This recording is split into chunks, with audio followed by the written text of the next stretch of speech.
assessment transparent. ठीक है, सो transparency is very important. अब असेसमेंट की ट्रांसपेरेंसी क्या है? सबसे पहले तो हम जब लेसन प्लान्स को देखते हैं किसी भी टीचर्स के, मैं तकरीबन कोई 60 से 70 स्कूल्स ऑडिट करने के लिए गया, बड़े अच्छे अच्छे प्राइवेट स्कूल्स में. लेसन प्लान्स के अंदर जो मुझे सबसे बड़ी एक प्रॉब्लम नज़र आती थी कि SLOs या स्टूडेंट लर्निंग आउटकम्स या ऑब्जेक्टिव्स जो लेसन प्लान के थे वो असेसमेंट के साथ अलाइन ही नहीं थे. तो that is really a disaster for a lesson plan कि आपके SLOs आपके असेसमेंट के साथ अलाइन नहीं जो आप क्लासरूम में करने जा रहे हैं. आप पढ़ाओ कुछ और रहे हैं, ऑब्जेक्टिव कुछ और हैं और असेसमेंट कुछ और असेस कुछ और कर रहे हैं. तो आमतौर से बहुत अच्छा लेसन प्लान लेकिन एक टेक्निकल प्रॉब्लम की वजह से वो ऑब्जेक्टिव्स अचीव नहीं होते हैं.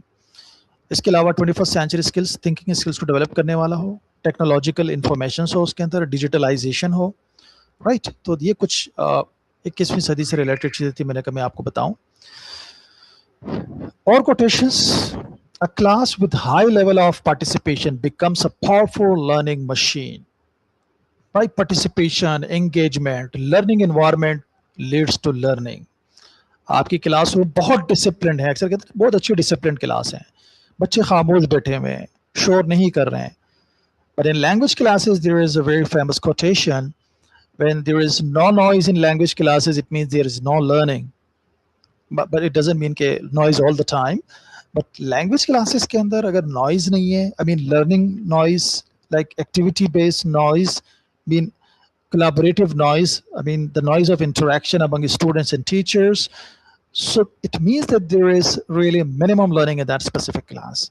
So controlling and more disciplinizing the students in a class is not actually the powerful learning class.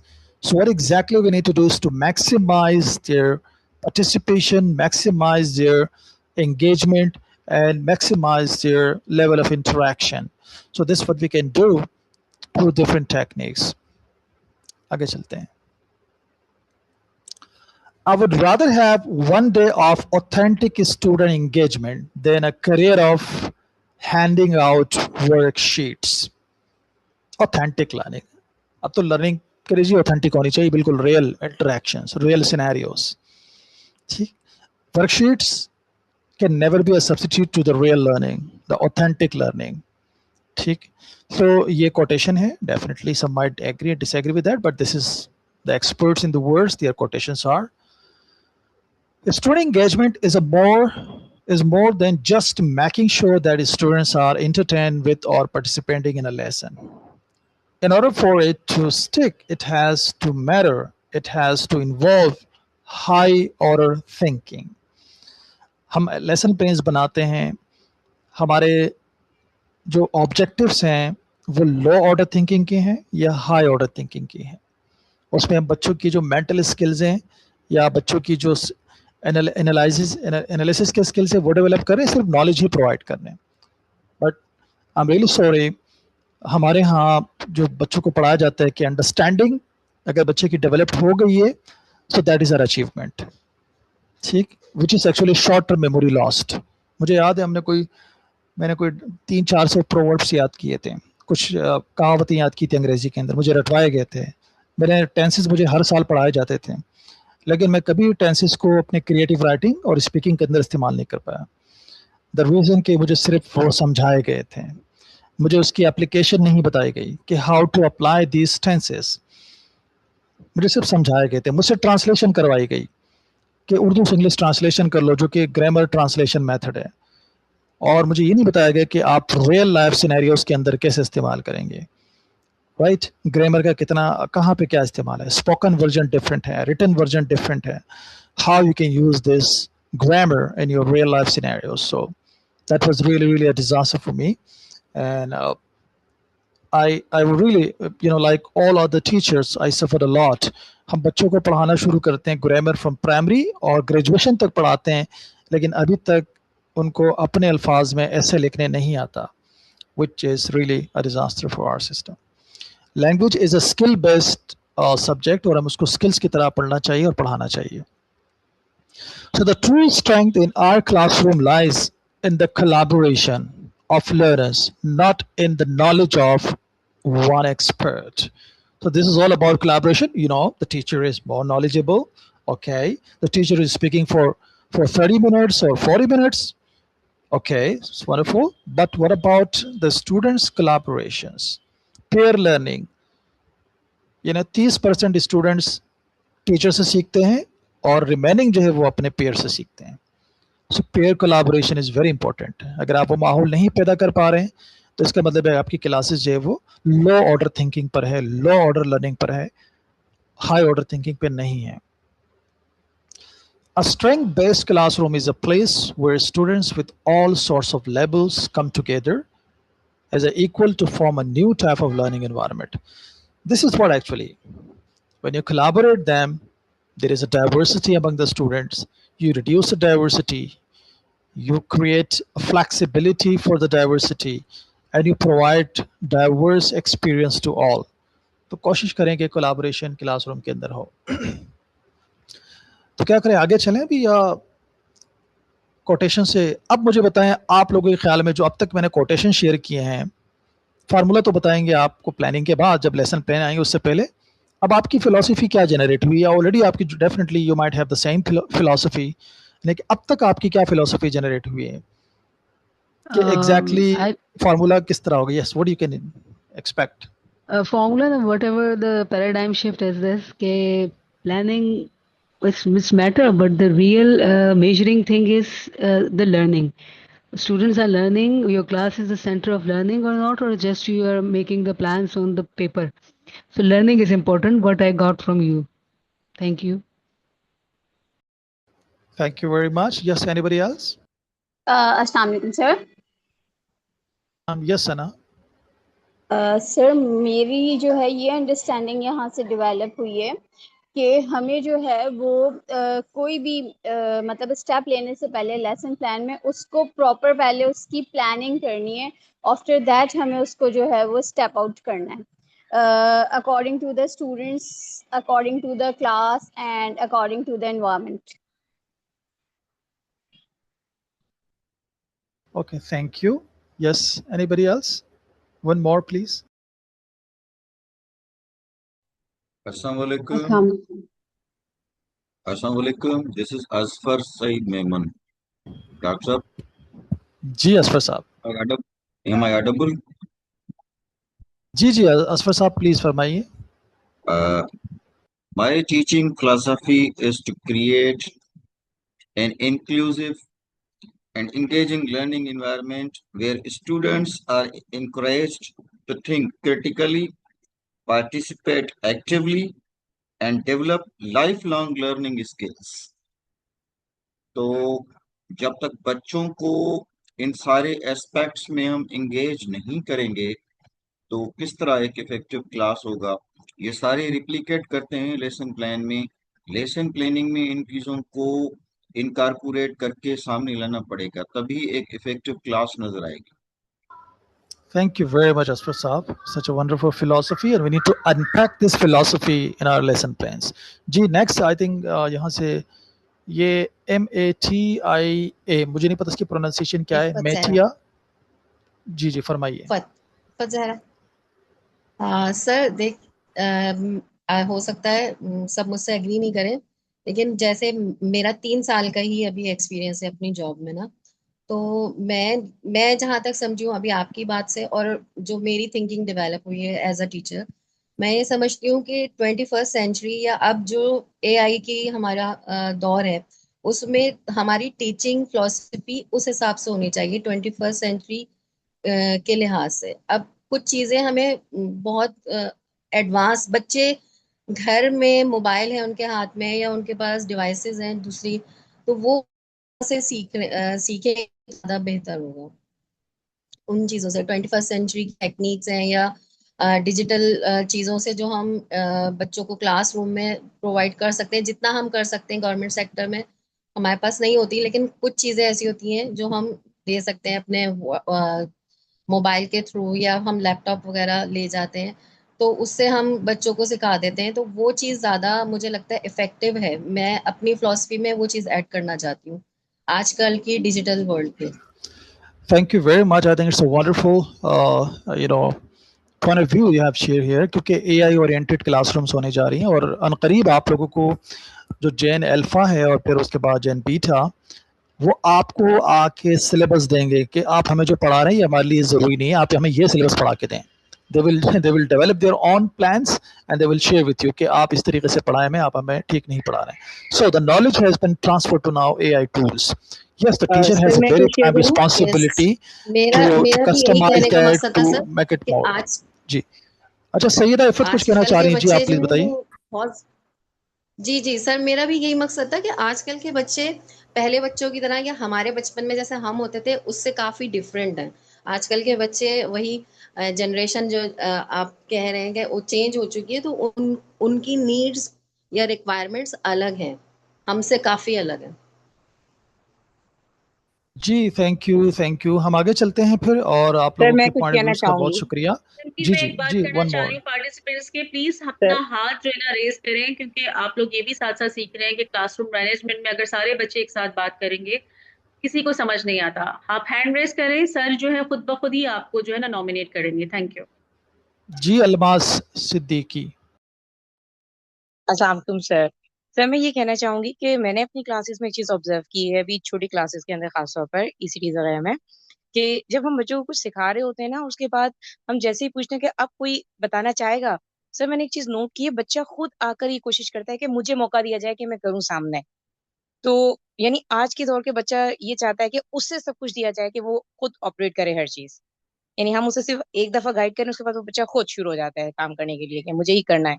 Exactly. They are performer. They want to perform something. Right. Thank you. आगे चलते हैं, चूंकि session में काफ़ी चीज़ें डिस्कस होनी है और साइमल्टेनियसली हम आपसे सवालात भी लेते रहेंगे, आपका पॉइंट ऑफ व्यू लेते रहेंगे, so that we can be align with the sessions. और मैं एक्चुअली जो डेवलप करना चाह रहा हूँ सेशन के थ्रू, वो मुझे भी एक्चुअली मैं भी इवेल्युएट करता हूँ, या मेरी भी असेसमेंट जो हिसाब से है आप लोगों के हवाले से वो होती रहे. So I'm proceeding now to the next topic, and which is step by step process of lesson planning. ये lesson planning है, लेकिन हम कुछ दीगर चीज़ों से शुरू करेंगे, फिर एट द एंड जाके इसको कनेक्ट करेंगे लेसन प्लान से. राइट.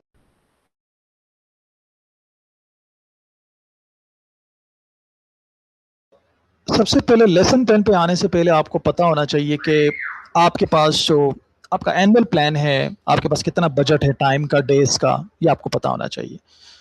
क्या आप बता सकते हैं इस वक्त कि पाकिस्तान में जो पूरा एकेडमिक वर्किंग डेज हैं वो कितने हैं? I mean for academic calendars. जी, 150. 150 है. ओके, 150 में से आपने क्या क्या मिनिमाइज किए हम डिस्कस करेंगे इसके बाद. लेकिन पहले कुछ दुनिया का सिनेरियो देख लें. आप दुनिया के आपके सामने कुछ आदाद और शुमार हैं.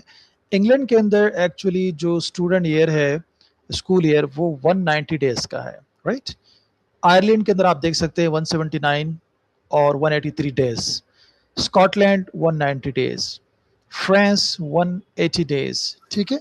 और साइमल्टेनियसली दीगर ममालिक में आप देखेंगे तो I think the that's average falls between 170 to 200 के दरमियान ही फॉल करता है मेजोरिटी जो आपके कंट्रीज है पूरी दुनिया में. तो ये एक्चुअली स्कूल ईयर्स हैं. 120 ये वो डेज हैं जिसमें से आपने तमाम वीकेंड्स को निकाल दिए, आप अपने वोकेशंस को निकाल देते हैं. राइट. और वो एक्सक्लूड करने के बाद हमारे सामने फार्मूला आता है. चलिए आगे चलते हैं मजीद.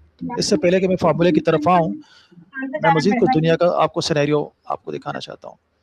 अच्छा, ये बताएं कि आपका वीक कितने घंटे का है? एक हफ्ता आपकी जो वर्किंग है वो कितने घंटों की है? कभी आपने इसको एस्टिमेट किया है? 5 डेज की है. ये 5 डेज घंटे कितने हैं? हफ्ते के 5 डेज हैं हमारे अभी. ये सैटरडे संडे ऑफ है तो 5 डेज तो है. घंटे कितने हैं एक्चुअली? बिकॉज आपकी प्लानिंग घंटे में होनी है ना. 5 आवर्स हैं. आपको एक सब्जेक्ट असाइन किया गया, सपोज क्लास 1 ऑनवर्ड जो पीरियड्स होते हैं, डेफिनेटली प्री प्राइमरी के अंदर तो लर्निंग एरियाज हैं. कितने? 35 नहीं 25 या 35? हेलो. 25 आवर्स हैं वीक में हमारे. ओके, 25. ठीक है. 5 के हिसाब से सर. ओके. तो यहाँ पे हम दुनिया का जरा स्टेटस देख लेते हैं कि दुनिया के अंदर हमारे पास जो टीचिंग टाइम पर वीक है, सपोज इंग्लैंड के अंदर मिनिमम 21 आवर्स. ठीक है, जो एज 5 से 7 के बच्चों के लिए है. और इसी तरीके से फिर मैक्सिमम उनका जो है 14 to 16 एज ग्रुप के लिए, विच इज़ 25 आवर्स. फिर आयरलैंड, फिर जर्मनी का देख लें, और जर्मनी का सबसे ज़्यादा है एक्चुअली, क्योंकि वो इंडस्ट्रियल वर्क भी करवाते हैं, वो प्रैक्टिकल काम बहुत ज़्यादा करवाते हैं, so they have actually maximum time for that. Scotland का भी 27.5 आवर्स हैं। इटली में आप देखेंगे 29 मैक्सिमम, 27 मिनिमम और मैक्सिमम जो है ना 29 है। तो ये एक्चुअली पूरी वीकली एस्टिमेशन है। पाकिस्तान के अंदर जो तकरीबन अराउंड 25 आवर्स का बनता है, 25 घंटे का जो एक्चुअली हमारे पास वीक है। अब 25 घंटों का मतलब है कि आप अगर 25 घंटे सपोज प्लान करते हैं कि ये हमारा एकेडमिक टाइम है, तो you have to exclude the non academic time उसमें से। अब स्कूल्स का जो आपका 1 डे का टाइम है, जो मैं डिस्कस कर रहा था, एक आपका स्कूल टाइम और एक आपका एक एकेडमिक टाइम है। तो एकेडमिक टाइम कितना है वो आप मुझे बताइए। आप 5 आवर्स बता रहे हैं, this is your school time, ठीक है, जो कि यूजुअली बताया जाता है। लेकिन आपका एकेडमिक टाइम कितना है, जिसमें आपके बाकायदा पीरियड शेड्यूल होते हैं, वो कितना टाइम है, वो आप सामने रखेंगे, because that is the real authentic planning. आप स्कूल टाइम पे अगर लेसन प्लान्स के हिसाब से अपना टाइमिंग या यूनिट के ऊपर ब्रेकअप बना रहे हैं, तो वो ज़्यादा इफेक्टिव नहीं होगा।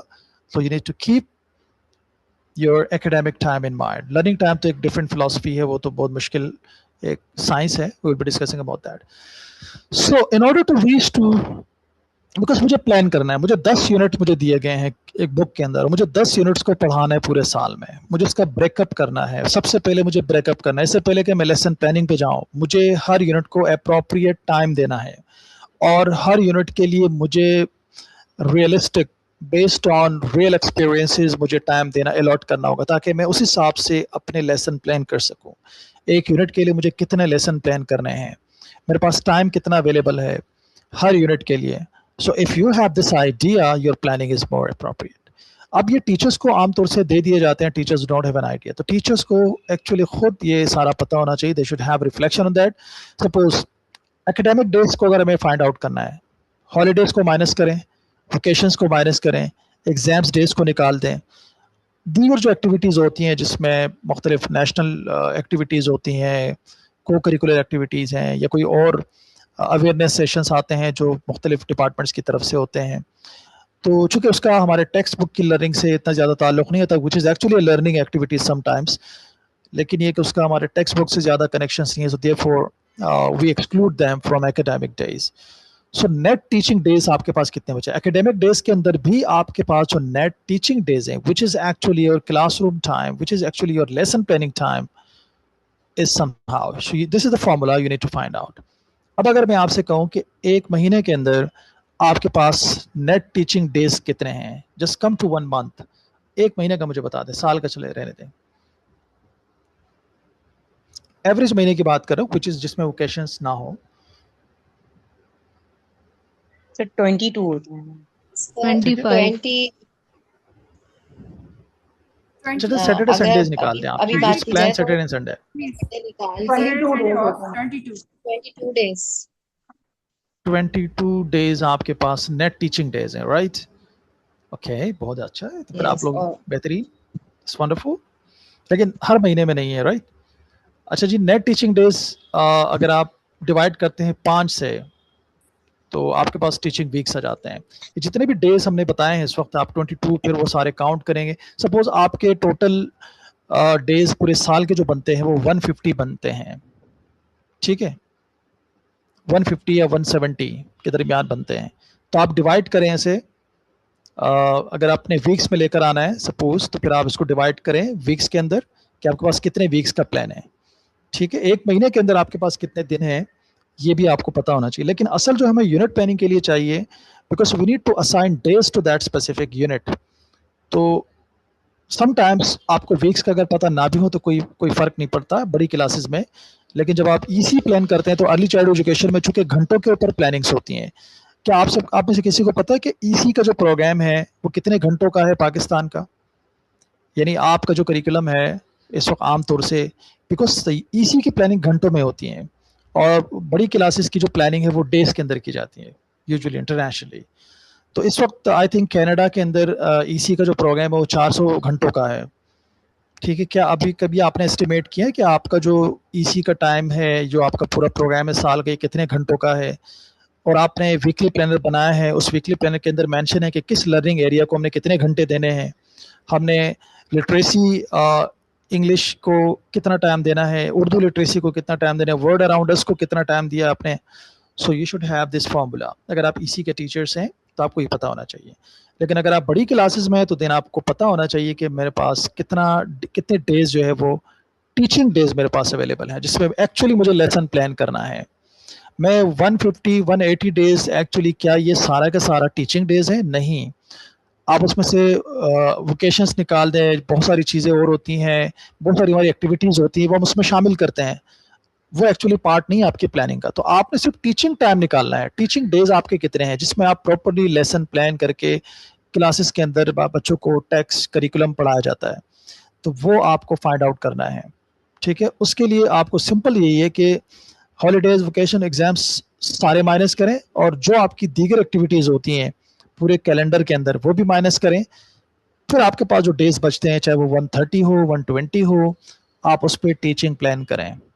राइट, अब आपके पास सपोज 10 यूनिट्स हैं और आपके पास 120 या 130 डेज हैं, तो हर यूनिट को कितने डेज मिलने चाहिए? Just for the sake of informations, तो हर यूनिट को कितने डेज मिलने चाहिए? जी सर बहुत डिस्टॉर्शन हो रही थी, काइंडली आप अपना क्वेश्चन रिपीट करेंगे?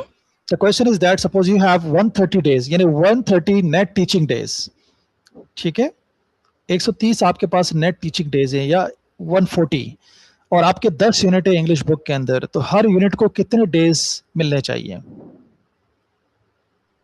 13 days. 13, एवरेज पे हम 13 डेज लगा देते हैं। राइट, अच्छा, आपके स्कूल में इंग्लिश के पीरियड कितने मिनट्स का है?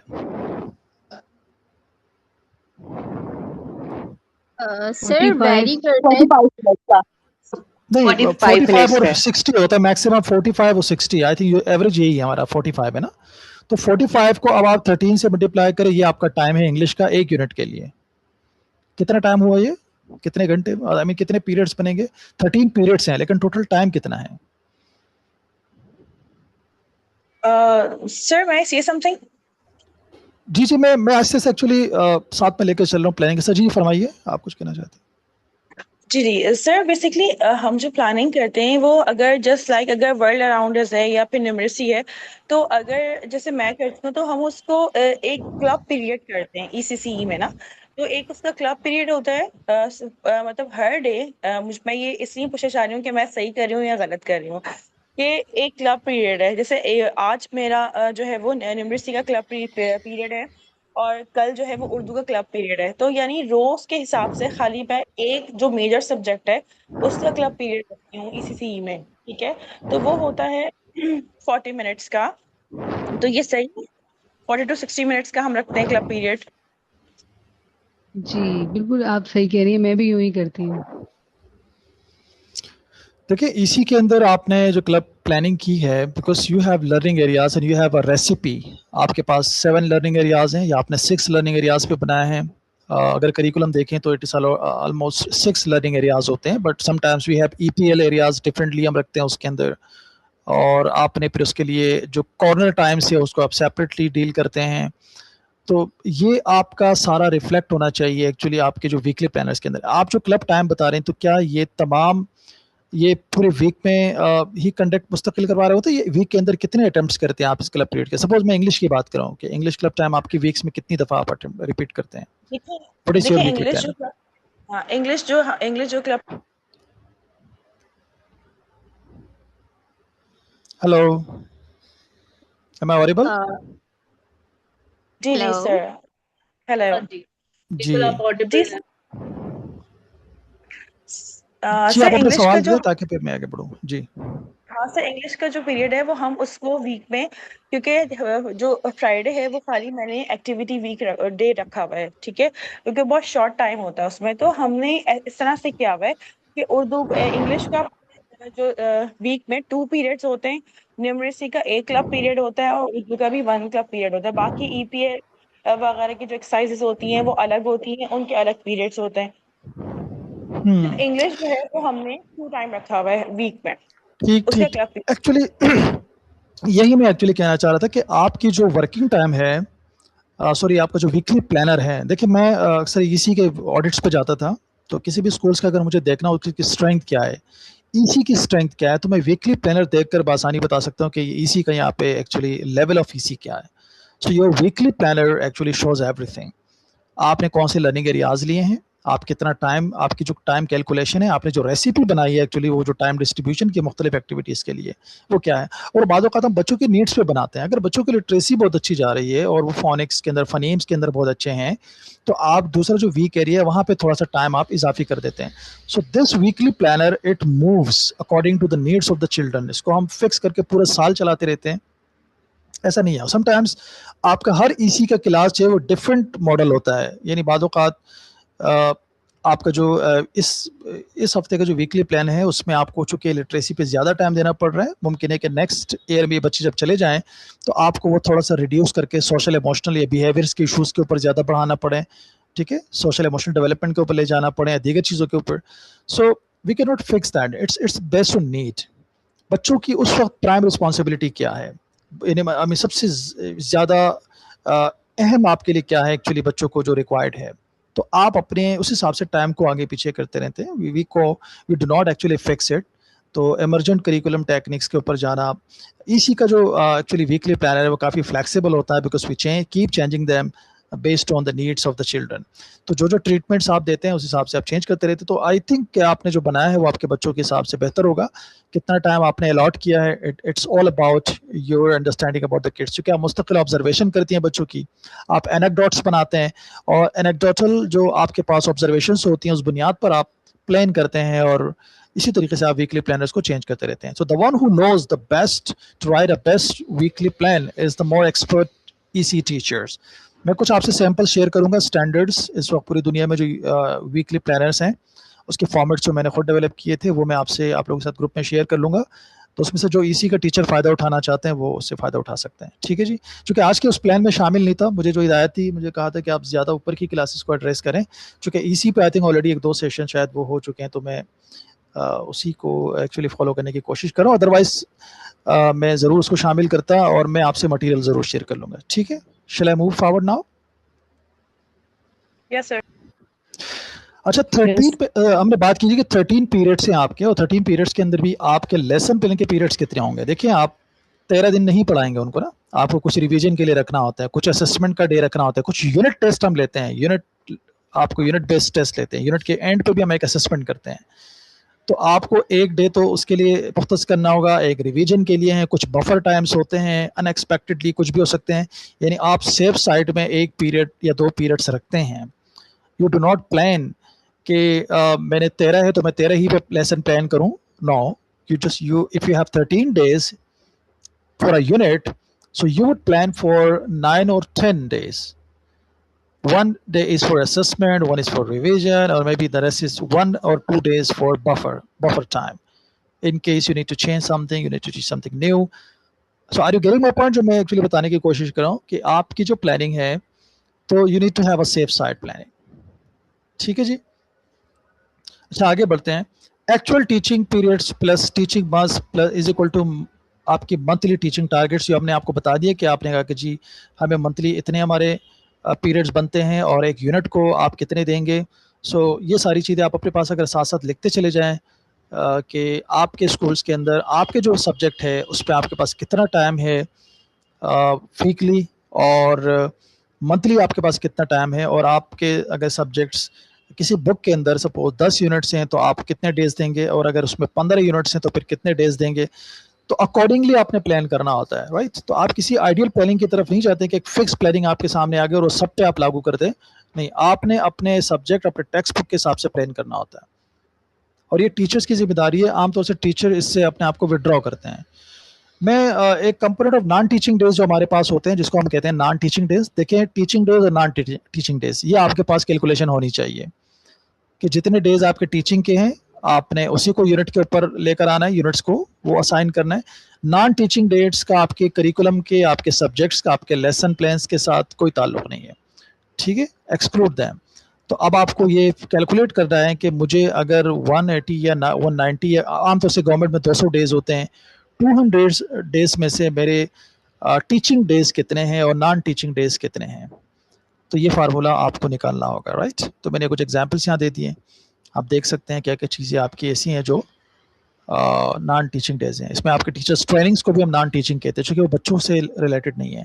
वो आपकी प्रोफेशन डेवलपमेंट के सेशंस हैं, ठीक है। इमरजेंसी डेज भी रखने होते हैं, बफर डेज, साल के अंदर कोई 4 से 5 या मैक्सिमम कुछ स्कूल्स के अंदर 10 दिन रखे जाते हैं, which is actually emergency days. कुछ भी हो सकता है, कुछ बाद औक़ात स्कूल्स बंद कर दिए जाते हैं, मुख्तलिफ हालात आते हैं, तो आपकी प्लानिंग जो है वो एक्चुअली बफर डेज या इमरजेंसी डेज आप उसमें ज़रूर शामिल करें। रिसेंटली जो इंटरनेशनल सिनेरियो था जिसमें स्कूल्स को बंद करने पड़े थे, वो आपने देखे कितने दिन स्कूल्स में पढ़ाई नहीं हो पाई, तो ये actually for emergency situation you need to keep this in mind. अच्छा जी, नमाज का भी टाइम होने वाला है, लेकिन मैं चाह रहा हूँ कि मैं आपको एक टास्क देकर जाऊँ। तो इस तरीके से आपने वीकली प्लानिंग करनी है। देखें, यूनिट 1 30 डेज, यूनिट 2 ये पूरे डेज की प्लानिंग है। चूँकि इनके 6 यूनिट्स है तो उन्होंने 6 के हिसाब से प्लानिंग की हुई है। अगर आपके 10 यूनिट्स है तो आप 10 के हिसाब से प्लानिंग करेंगे। एक टर्म के अंदर कितने डेज हैं, कितने यूनिट्स आपने उस टर्म में शामिल किए, उसको कितने टीचिंग डेज दिए जा रहे हैं। Remember that teaching days to curriculum, non teaching days को एक्सक्लूड करें, वो उसको शामिल ना करें। यू विल गेट कंफ्यूज अगर आप नॉन टीचिंग डेज को शामिल करेंगे, ठीक है। तो आमतौर से जो हमारे टीचिंग डेज हैं वो 83% है, यानी जो हमें टीचिंग डेज दिए जाते हैं, यानी एकेडमिक टाइम, एकेडमिक डेज की बात कर रहा हूँ। एकेडमिक डेज के अंदर भी आपके 17% जो है वो एग्जाम्स डेज होते हैं, असेसमेंट और एग्जाम्स डेज। रिमेनिंग क्लासरूम की टीचिंग्स होती हैं, so you need to focus on that classroom teaching. अच्छा जी, अभी ये सारी चीज़ें बताने का बुनियादी मकसद ये था कि आप बैठ के, आपके पास जो भी किताब है आप प्लीज़ उसको निकाल के, चाहे इंग्लिश की कोई भी लेवल की किताब है और आप पढ़ा रहे हैं, so you need to just plan. मैं लेसन प्लानिंग से ज़्यादा ज़रूरी समझता हूँ यूनिट प्लानिंग को। लैंग्वेजेस के अंदर अगर आप यूनिट प्लानिंग नहीं जानते हैं, आप उसको इम्प्लीमेंट नहीं कर सकते हैं, ठीक है जी। ये यूनिट प्लानिंग आपके सामने है और इसके अंदर आप देख सकते हैं कि आपका सब्जेक्ट एरिया क्या है, फिर उसका उस यूनिट का नाम क्या है वो आपने लिखना है, अप्रॉक्सीमेट टाइम कितना है। अभी आपसे मैंने बात की ना कि 13 पीरियड्स हैं या 13 डेज, एक ही बात है, आप वो लिख लें कितने डेज, उसको आप दे सकते हैं। पूरे साल में प्लानिंग करें, कैलकुलेशन करें और यहाँ पे लिख दें कि कितने डेज हैं। अच्छा, उस यूनिट के बारे में थोड़ा सा बताएं कि उस यूनिट में क्या है, वो पोइट्री है, वो टेक्स्ट रीडिंग टेक्स्ट है, या कोई और इसमें उसकी लेवल क्या है, मतलब उस टेक्स्ट की नौयत क्या है, वो यूनिट की नौयत क्या है, वो ज़रा आप बताइएगा। फिर आपके पास अगर उसके SLOs हैं तो आप जितने SLOs आपके बनते हो, यहाँ पे नीचे जो बॉक्स दिया हुआ है unit SLOs, this unit SLOs, तो यहाँ पे आप लिख लें SLO 1 है, 2 है, 3 है, कितने SLOs हैं। आमतौर से यूनिट्स के अंदर 4 से 5 SLOs होते हैं और लैंग्वेजेस के अंदर आमतौर से 4 SLOs होते हैं, बल्कि 5 होते हैं। एक स्पीकिंग से रिलेटेड, एक लिसनिंग से रिलेटेड, एक रीडिंग से रिलेटेड और एक ग्रामर और वोकैबुलरी से रिलेटेड। तो आप वो SLOs यहाँ पे लिखेंगे और हर SLO की फिर इस तरीके से नीचे प्लानिंग करेंगे। सपोज SLO 1 मैंने यहाँ पे लिखा, उस SLO 1 की एक्टिविटी क्या है, मतलब आप उस SLO 1 को पढ़ाने के लिए कौन सी एक्टिविटी यूज़ करेंगे, रीडिंग एक्टिविटी यूज़ करेंगे, राइटिंग एक्टिविटी यूज़ करेंगे, कोई डिजिटल वीडियो दिखाएंगे उनको, टेक्निक कौन सा है, ग्रुप वर्क है, इंडिविजुअल वर्क है, क्लासरूम यानी whole group as a class है, या 4-4 ग्रुप्स है, 2-2 ग्रुप्स है, या पेयर वर्क है, क्या है। तो वो टेक्निक्स में आपको लिखना होगा। इंटरेक्शन क्या है, वो टीचर टू स्टूडेंट इंटरेक्शन है या स्टूडेंट टू स्टूडेंट इंटरेक्शन है। अगर स्टूडेंट टू स्टूडेंट इंटरेक्शन तो लाइक लिखेंगे यहाँ पे S to S, ठीक है। अदर इंस्ट्रक्शन आपको कोई लिखना है लिखें, ज़रूरी नहीं है कि आप लिखें। तो उसके बाद रिसोर्सेज क्या इस्तेमाल करेंगे, please write down the resources list. Assessment कैसे करेंगे, आप कोर्स के ज़रिए से करेंगे, ऑरली करेंगे, प्रेजेंटेशंस करेंगे, क्या करेंगे, और टाइम अलॉट कितना किया। इस SLO को आपने 13 डे में से आप कितने डेज दे रहे हैं, 2 दिन, 3 दिन, कितने आपके पीरियड्स है, वो यहाँ पे लिखेंगे। इस तरीके से आपने तमाम SLOs का सेपरेटली प्लान करना है। ये SLO 1 की प्लानिंग, फिर इसी तरीके से सेम फॉर्मेट पे SLO 2 की प्लानिंग, सेम फॉर्मेट पे SLO 3 की प्लानिंग, और आप ये 5 SLOs की जब प्लानिंग कर लेंगे आपकी यूनिट प्लानिंग हो जाएगी। और जब आपको लेसन प्लान बनाना होगा, आपने सिर्फ ये वाली इंफॉर्मेशन लेना है और इस पर अपना लेसन प्लान डेवलप करना है। सो द वन, उसकी वजह क्या है ये मैं आपको बताऊंगा डिटेल्स में, कि अगर आप यूनिट प्लानिंग नहीं करते हैं आपको कन्फ्यूजन कहाँ होगी। क्योंकि आपके इंग्लिश लैंग्वेज के अंदर जब आपको यूनिट्स होते हैं, हर यूनिट के अंदर ग्रामर के भी एक्सरसाइज होते हैं, रीडिंग के भी हैं, राइटिंग के भी हैं, और स्पीकिंग के टास्क भी बाद औक़ात दिए जाते हैं। तो अगर आप किसी से रीडिंग के ऊपर चलते रहें, बाकी स्किल बच्चों के डेवलप नहीं होते हैं। So please keep this in mind and try to plan accordingly. तो आप कोई भी यूनिट ले लें और प्लीज़ वो अपने यूनिट जो भी आप बना सकें वो ग्रुप में शेयर कर लें, नमाज ब्रेक हम कर रहे हैं 2:20 पे हम दोबारा मिलते हैं इंशाल्लाह आफ्टर द ब्रेक। मैं इस वक्त नमाज के लिए जा रहा हूँ। I am really sorry for that's, क्योंकि मैंने पहले फायजा को बता दिया था कि जो नमाज की टाइमिंग है हमारी यहाँ वो 1 बजे की है, तो 1:10 पे तो जी मुझे बिल्कुल जाना आलमगीर, पड़ेगा। आप ठीक है, नमाज ब्रेक ले लें, 30 मिनट्स का मेरे ख्याल से नमाज ब्रेक कर लेते हैं। आप सब भी नमाज हाँ, पढ़ के अपना लंच करके और 1:30 फिर बजे इस तक यूनिट पे थोड़ा सा काम कर शार्प लें आ जाए। जी। हाँ जी प्लीज। थोड़ा सा जो शेयर कर सके, 4-5 जितने भी स्टूडेंट शेयर कर सकेंगे, मैं वो ग्रुप पे यहाँ डिस्प्ले भी कर दूंगा और सब उसमें से उस पर फीडबैक भी दे सकेंगे हम। ठीक है, thank you. Sir ji subject बिल्कुल एरिया में ठीक क्या है। लिखेंगे? सब्जेक्ट एरिया आपका अगर इंग्लिश है तो इंग्लिश लिखे ना, इंग्लिश पे काम हो रहा है तो सब्जेक्ट एरिया इंग्लिश है आपका। अच्छा उसमें से जो यूनिट लेंगे वो यूनिट में आ जाएंगे। यूनिट में बाद औक़ात ग्रामर का थीम भी हो सकता है, लेकिन वो यूनिट का नाम लिखें, जो यूनिट टाइटल चैप्टर वटेवर कोई भी चीज़ हो तो वो आप यहाँ पे लिख लीजिएगा। ठीक है, मेन यूनिट का नाम। सर मैं बुक ग्रेड शेयर 10 कर देती हूँ आप लोगों के साथ, 3 की, 5 की और 7 की। अच्छा, तो वो उसमें आप हाँ देखें। फायजा, वो जो बुक्स है वो प्लीज आप ग्रुप में ही जी शेयर कर दें ताकि वहां से जो हाँ भी जी ले मैं सकें। शेयर कर हाँ जी मैं शेयर कर रही हूँ। ये लोग उसमें से चेक कर लें, उसमें से इनको बनाना बहुत आसान होगा क्योंकि ऑलरेडी इनकी ऑक्सफोर्ड के साथ एक ट्रेनिंग भी हो चुकी है, जी, और सेकंड तो ज्यादा उसमें अगर बेहतर आपको है। एसएलओज देख लीजिएगा कि एसएलओज वर्क बुक में है या मेन बुक के अंदर है। मिस ठीक है फायजा, जी मिस हम तो किसी ग्रुप में ऐड नहीं है, तो हमें या तो किसी ग्रुप में ऐड कर दे ताकि हमें भी मिल ठीक दूसरी है। जाए बात यह है, आप सना इकराम है, सना इकराम को अपना नंबर मैं आपका एक शेयर मिनट करती हूँ फायजा, मैं सना इकराम आखिरी के साथ, स्टेटमेंट तो देने फिर जा रहा हूँ। फायजा, मैं हाँ आखिरी जी ठीक है स्टेटमेंट देने मिस। जा रहा हूँ। ये ठीक जो है। मैंने यहाँ पे यूनिट प्लानिंग का फॉर्मेट शेयर किया है, ये फॉर्मेट मेरा बनाया जी हुआ है। आप तमाम ठीक जितने है। लोग यहाँ पे इस ग्रुप में ऐलान है, आप लोगों को ये मैं शेयर कर रहा हूँ आपके साथ। सो आई हैव योर कंसेंट, और मैं इसका सॉफ्ट जो है वो अभी फायजा को शेयर कर देता हूँ, वो ग्रुप में शेयर कर लेगी आपसे। ठीक है, थैंक यू। ठीक है। कौन अभी किसने मुझे कहा था ग्रुप में मुझे ऐड कर ले, मुझे बताइएगा। आसफा, मिस आसफा। आसफा, आसफा, सना इकराम आप मुझे सुन रही हैं? सना, जी ma'am, I am listening you. Sana इनको ना ग्रुप 6 में ऐड कर ले, ग्रुप और 6 जो में जो ऐड कर नहीं लूँ है आपको? वो ग्रुप 6 के अंदर ऐड हो जाए, और बाकी जो है आप लोग मैंने यूट्यूब चैनल आपको शेयर किया है, उसके अंदर अपने कमेंट्स और फीडबैक सेंड करते हैं, और 1:30 बजे तक काइंडली पूरा शेयर। शार्प आप लोग आ जाए। ओके, अच्छा, है ना, काइंडली मुझे भी ऐड शेयर कर दियो योर नंबर। कभी डालना। मैम मैम ये सना आसफा का ब्रेक अपना नंबर कितनी शेयर देर कर का है दीजिएगा। नमाज के लिए? सना जी, नमाज का ब्रेक एक्सक्यूज 1 मी से मैम। 1:30 तक का है, 1 से 1:30 बजे तक का नमाज का ब्रेक है फरमान। 1 से 1:30 बजे तक तो यहाँ जी जमात जी जो है वो 1:30 से कुछ above है ना, 1:40 पे 41 पे होती है, 2 बजे होती है नमाज हमारे फरमान, देख लें आप एडजस्ट कर सके किसी तरह जो तो कर लें, घर मस्जिदें पे हैं ना पढ़ लें। ये उनमें टाइमिंग ये है। कोई बात नहीं, चले फिर अब आके 10-15 मिनट में अगर जल्दी से आ जाए करके तो फिर आ जाइए। मैम जुम्मे की नमाज है, खुतबा सुनना भी जरूरी है ना।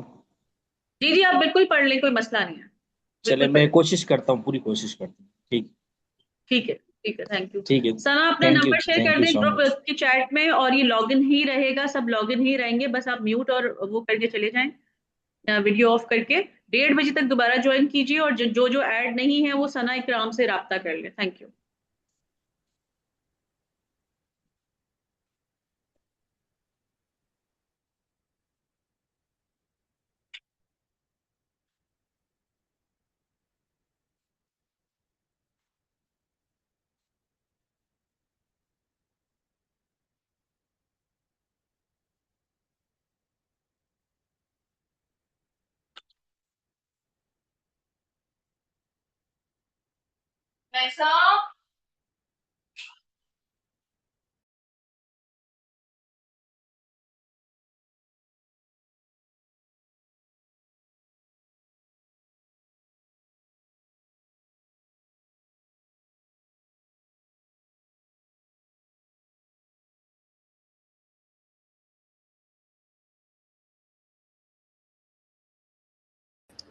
चले, आई शुड प्रोसीड नाउ, मुझे प्रोसीड करना चाहिए। सो अच्छा, लर्निंग टाइम को अगर आपने आलमगीर मालूम आपकी करना है। आवाज नहीं आ रही हमें, हेलो, अब आवाज आ रही है मेरी? बहुत स्लो आ रही थी। हेलो हेलो, उसमें नहीं आ रही। सर आपकी आवाज आ रही है? जी मेरी आवाज अब आ रही है आपको? हाँ अब आ रही है आलमगीर, पहले बहुत मतलब जी अब जी मैं बस ये कहना चाहता फार्मूले के हवाले से, अगर मुझे लर्निंग टाइम जानना है, मुझे अपने लर्निंग क्लास की लर्निंग टाइम मालूम करना है कि सपोज़ कि मेरे 45 मिनट्स में लर्निंग टाइम कितना है, तो उसके लिए आप सबसे पहले मालूम करेंगे लेवल ऑफ एंगेजमेंट, और लेवल ऑफ एंगेजमेंट को आप मल्टीप्लाई करेंगे। लेवल ऑफ एंगेजमेंट में क्या क्या चीज़ें शामिल है? स्टूडेंट्स इन्वॉल्वमेंट और इंटरेक्शन, दो चीज़ें हैं। या तो स्टूडेंट इंडिविजुअल एक्टिविटी के अंदर मसरूफ़ है, या पेयर वर्क में या ग्रुप वर्क के अंदर एक्टिविटी के अंदर मसरूफ़ है। ये दो एक्टिविटीज़ ऐसी हैं कि जिससे आप अंदाज़ा लगा सकते हैं कि लेवल ऑफ एंगेजमेंट क्या है, कितने मिनट्स का है। आपके पूरी क्लास के अंदर बच्चा इंडिविजुअल टास्क के अंदर कितना इन्वॉल्व रहा है, कितने मिनट्स इन्वॉल्व रहा है, और पेयर और ग्रुप वर्क के अंदर कितने टाइम वो इंगेज रहा है। ठीक है, ये टाइम आपको पता होना चाहिए। This is your level of engagement, आपकी क्लास की क्या है। और इसके बाद आपका टोटल इंस्ट्रक्शनल टाइम क्या है, जो आपने प्रेजेंट किया है, जो आपने लेक्चर दिया है, वो कितना है। ठीक है, ये दो चीज़ें आप निकालें। और इसके अलावा जो चीज़ें होती हैं वो आपकी डिस्ट्रैक्शन है। ठीक है, वो डिस्ट्रैक्शन क्या है? कभी एक यूनिट से दूसरे में जाना, बहुत सारी चीज़ें उसमें हो सकती हैं। तो वो डिस्ट्रैक्शन टाइम को आप उसमें से माइनस करें। आपके पास कितने मिनट्स बच रहे हैं? 20 से 25 मिनट अगर 45 में बच रहे हैं तो दैट इज़ वेरी गुड। यानी वैसे आइडियल तो ये कि आपको 30 मिनट्स का कम से कम एक आइडियली 30 मिनट्स आपको मिलने चाहिए जिसमें आप प्रॉपरली बच्चों को इंगेज रख सकें। अब एक सवाल आपसे मेरा पूछना है, आपके ख्याल में एक चार्ट में आपको दिखाऊंगा, आगे बढ़ता हूं, और इस चार्ट की मदद से मैं आपसे कुछ सवाल भी करूंगा। Right, this is very important. Shall I move? क्यों नहीं जा रहा आगे? अच्छा, चले उस पीपीटी से जाने से पहले ये जरा फार्मूला है कि एंगेजमेंट क्या चीज़ है, एंगेजमेंट के अंदर क्या क्या चीज़ें शामिल हैं। हमने ये बात की है आपसे कि एंगेजमेंट का अगर मैं फार्मूला निकालना चाहता हूं, क्योंकि हम ज़्यादा फोकस कर रहे हैं जी लेवल ऑफ इन्वॉल्वमेंट और एंगेजमेंट के ऊपर, तो what is engagement? Engagement is actually, engagement के अंदर शामिल है इन्वॉल्वमेंट, जिसमें इंडिविजुअल इन्वॉल्वमेंट है स्टूडेंट्स की, attention, focus on the task, जब वो सुन रहे हो लेक्चर को, motivation, interest in the subject, level of motivation, बाद औक़ात इसको बच्चे की जो इंथुजियाज्म लेवल है, वो बहुत सारी चीज़ें हैं जो कि उसको पैरामीटर या मैथमेटिकली बड़ा मुश्किल हो जाता है उसको लेकर आना। और उसके बाद है डिस्ट्रैक्शन। तो आप अपनी क्लासरूम के अंदर आपका जो टाइम है जिसमें इंडिविजुअल इन्वॉल्व हो, जिसमें वो सुन रहे हों, और तीसरा है कि वो आपस में इंटरेक्ट कर रहा हो बाकी स्टूडेंट के साथ। ये तीनों चीज़ों जब आप प्लस करते हैं तो आपके एंगेजमेंट लेवल निकल आता है। तो अगर आपने अपना एंगेजमेंट लेवल मालूम करना है क्लासरूम के अंदर, अच्छा मुझे ये बताइए कि आपके ख्याल में सबसे ज़्यादा एंगेजमेंट, बेहतरीन एंगेजमेंट कौन सी है? टीचर टू स्टूडेंट एंगेजमेंट या इंटरेक्शन, या स्टूडेंट टू स्टूडेंट इंटरेक्शन? मतलब अगर मैं आपसे जानना चाहूँ कि सबसे बेस्ट एंगेजमेंट क्या है, suppose teacher to student interaction या स्टूडेंट टू स्टूडेंट इंटरेक्शन? जी sir, teacher to student student. देखिए, टीचर टू स्टूडेंट इंटरेक्शन तो चाहिए होता है ना, वो तो जब आप नया लेसन लेकर आते हैं, कुछ कॉन्सेप्ट देना होता है, वो तो एक मैंडेटरी टाइम है जिसको टीचर्स ने देना होता है। मतलब 7 to 10 मिनट्स टीचर्स को इंटरेक्ट करना है, तो होल क्लास या इंस्ट्रक्शन के लिए या कुछ टास्क देने के लिए या समझाने के लिए वो टाइम तो देना होता है। लेकिन एक चीज़ मैं आपको बताऊं, just a question to you, जब टीचर स्टूडेंट इंटरेक्ट कर रहा हो, यानी एक स्टूडेंट एक टीचर के साथ इंटरेक्ट कर रहा हो और बाकी सिर्फ सुन रहे हो, ये ज़्यादा बेहतर है, या सब बच्चे एक ही वक्त में एक दूसरे के साथ मुख्तलिफ टॉपिक्स के ऊपर इंटरेक्ट कर रहे हो? तो लर्निंग आपके ख्याल में किसमें ज़्यादा है? I think from student to students, because kids learns from peer better than the adults.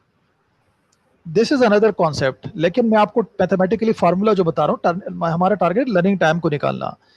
एक स्टूडेंट एक टीचर के साथ अगर इंटरेक्ट कर रहा है, यानी उसके तो एंगेजमेंट लेवल, सपोज एक स्टूडेंट को 5 पॉइंट से देते हैं, ठीक है, एंगेजमेंट के 5 पॉइंट से एक बच्चे को, बाकी 20 बच्चे सुन रहे हैं, वो एंगेज नहीं है, वो सिर्फ सुन रहे हैं, उनकी एंगेजमेंट लेवल बहुत कम है, दे आर ओनली लिसनिंग। तो अगर आप ये 5 पॉइंट्स लेंगे और ऐसा जिसमें बच्चे, तमाम बच्चे आपस में इंटरेक्ट कर रहे, एंगेज हों, उसके कितने पॉइंट्स होंगे? मतलब 25 को फिर आप मल्टीप्लाई करें 5 से, वो ज़्यादा एंगेजमेंट लेवल है, या एक बच्चा टीचर के साथ एक वक्त इंटरेक्ट कर रहा है, वो ज़्यादा एंगेजमेंट लेवल है? तो आपको ये देखें, मैं अगर किसी क्लास में जाके देखना चाहूँ कि सबसे ज़्यादा हाई लेवल ऑफ एंगेजमेंट कहाँ है, और मैं जब क्लासरूम में जाऊँ पता चले कि तमाम बच्चे बेक वक्त एक्टिविटी के अंदर एंगेज हैं, इन्वॉल्व हैं, बजाय इसके कि मैं क्लासरूम में जाऊं, एक बच्चा आके प्रेजेंटेशन दे रहा हो और बाकी बच्चे सुन रहे हो, तो ये एंगेजमेंट लेवल नहीं है। यहाँ जो बच्चा प्रेजेंटेशन दे रहा है उनको बहुत फायदा होगा, लेकिन बाकी बच्चों को आपने क्या टास्क दिया वो तो इन्वॉल्व नहीं है, वो एंगेज नहीं है, वो सबसे मिनिमम लर्निंग पे है, विच इज 5%, जिसको हम लेक्चर लिसनिंग कहते हैं, जिसकी लर्निंग सबसे कम है, वो करना है। ठीक है, तो ये आपको इस चीज को भी ध्यान में रखना पड़ेगा कि आप अपने बच्चों को बैक वक्त एक्टिविटीज के अंदर इन्वॉल्व करने में कामयाब हो जाते हैं, तो फिर आप सक्सेसफुल टीचर हैं। ऐसा नहीं कि एक बच्चा एंगेज है, बाकी सिर्फ सुन रहे हैं, बाकी का वक्त ज़ाया हो रहा है। अच्छा, इन्वॉल्वमेंट का फार्मूला, चलें ये वही फार्मूला है, इसको आप देख लीजिएगा, मैं इस पर ज़्यादा फोकस अब नहीं करूँगा, असल चीज़ की तरफ आना है मुझे। तो फार्मूला जो हमारा बेसिकली ये है कि अगर एक सक्सेसफुल क्लास कौन सा है, कंटेंट अपनी जगह पर, टीचर्स की एक्सपर्टीज अपनी जगह पर, टीचर्स बहुत अच्छा लेक्चर दे रही है, this is another thing factor, लेकिन उस क्लासरूम के अंदर सबसे ज़्यादा अगर किसी क्लासरूम के अंदर हाई लेवल ऑफ इन्वॉल्वमेंट और हाई लेवल ऑफ एंगेजमेंट अगर है, तो इसका मतलब है कि वो सबसे इफेक्टिव क्लास रहे हैं, जिसमें सबसे मिनिमम डिस्ट्रैक्शन हो और जिसमें लेवल ऑफ एंगेजमेंट और लेवल ऑफ इन्वॉल्वमेंट का जो टाइम है वो सबसे ज़्यादा हो। तो ऐसी क्लास को हम सबसे ज़्यादा इफेक्टिव क्लास कहते हैं। आपके 45 मिनट्स में से अगर आपके बच्चे 25 मिनट्स हाई एंगेज या इन्वॉल्व एक्टिविटी के अंदर, तो इसका मतलब है कि आप बहुत अच्छा लर्निंग एनवायरनमेंट क्रिएट करने में कामयाब हो गए। अब वो एक्टिविटी किसी भी नौयत की हो सकती है।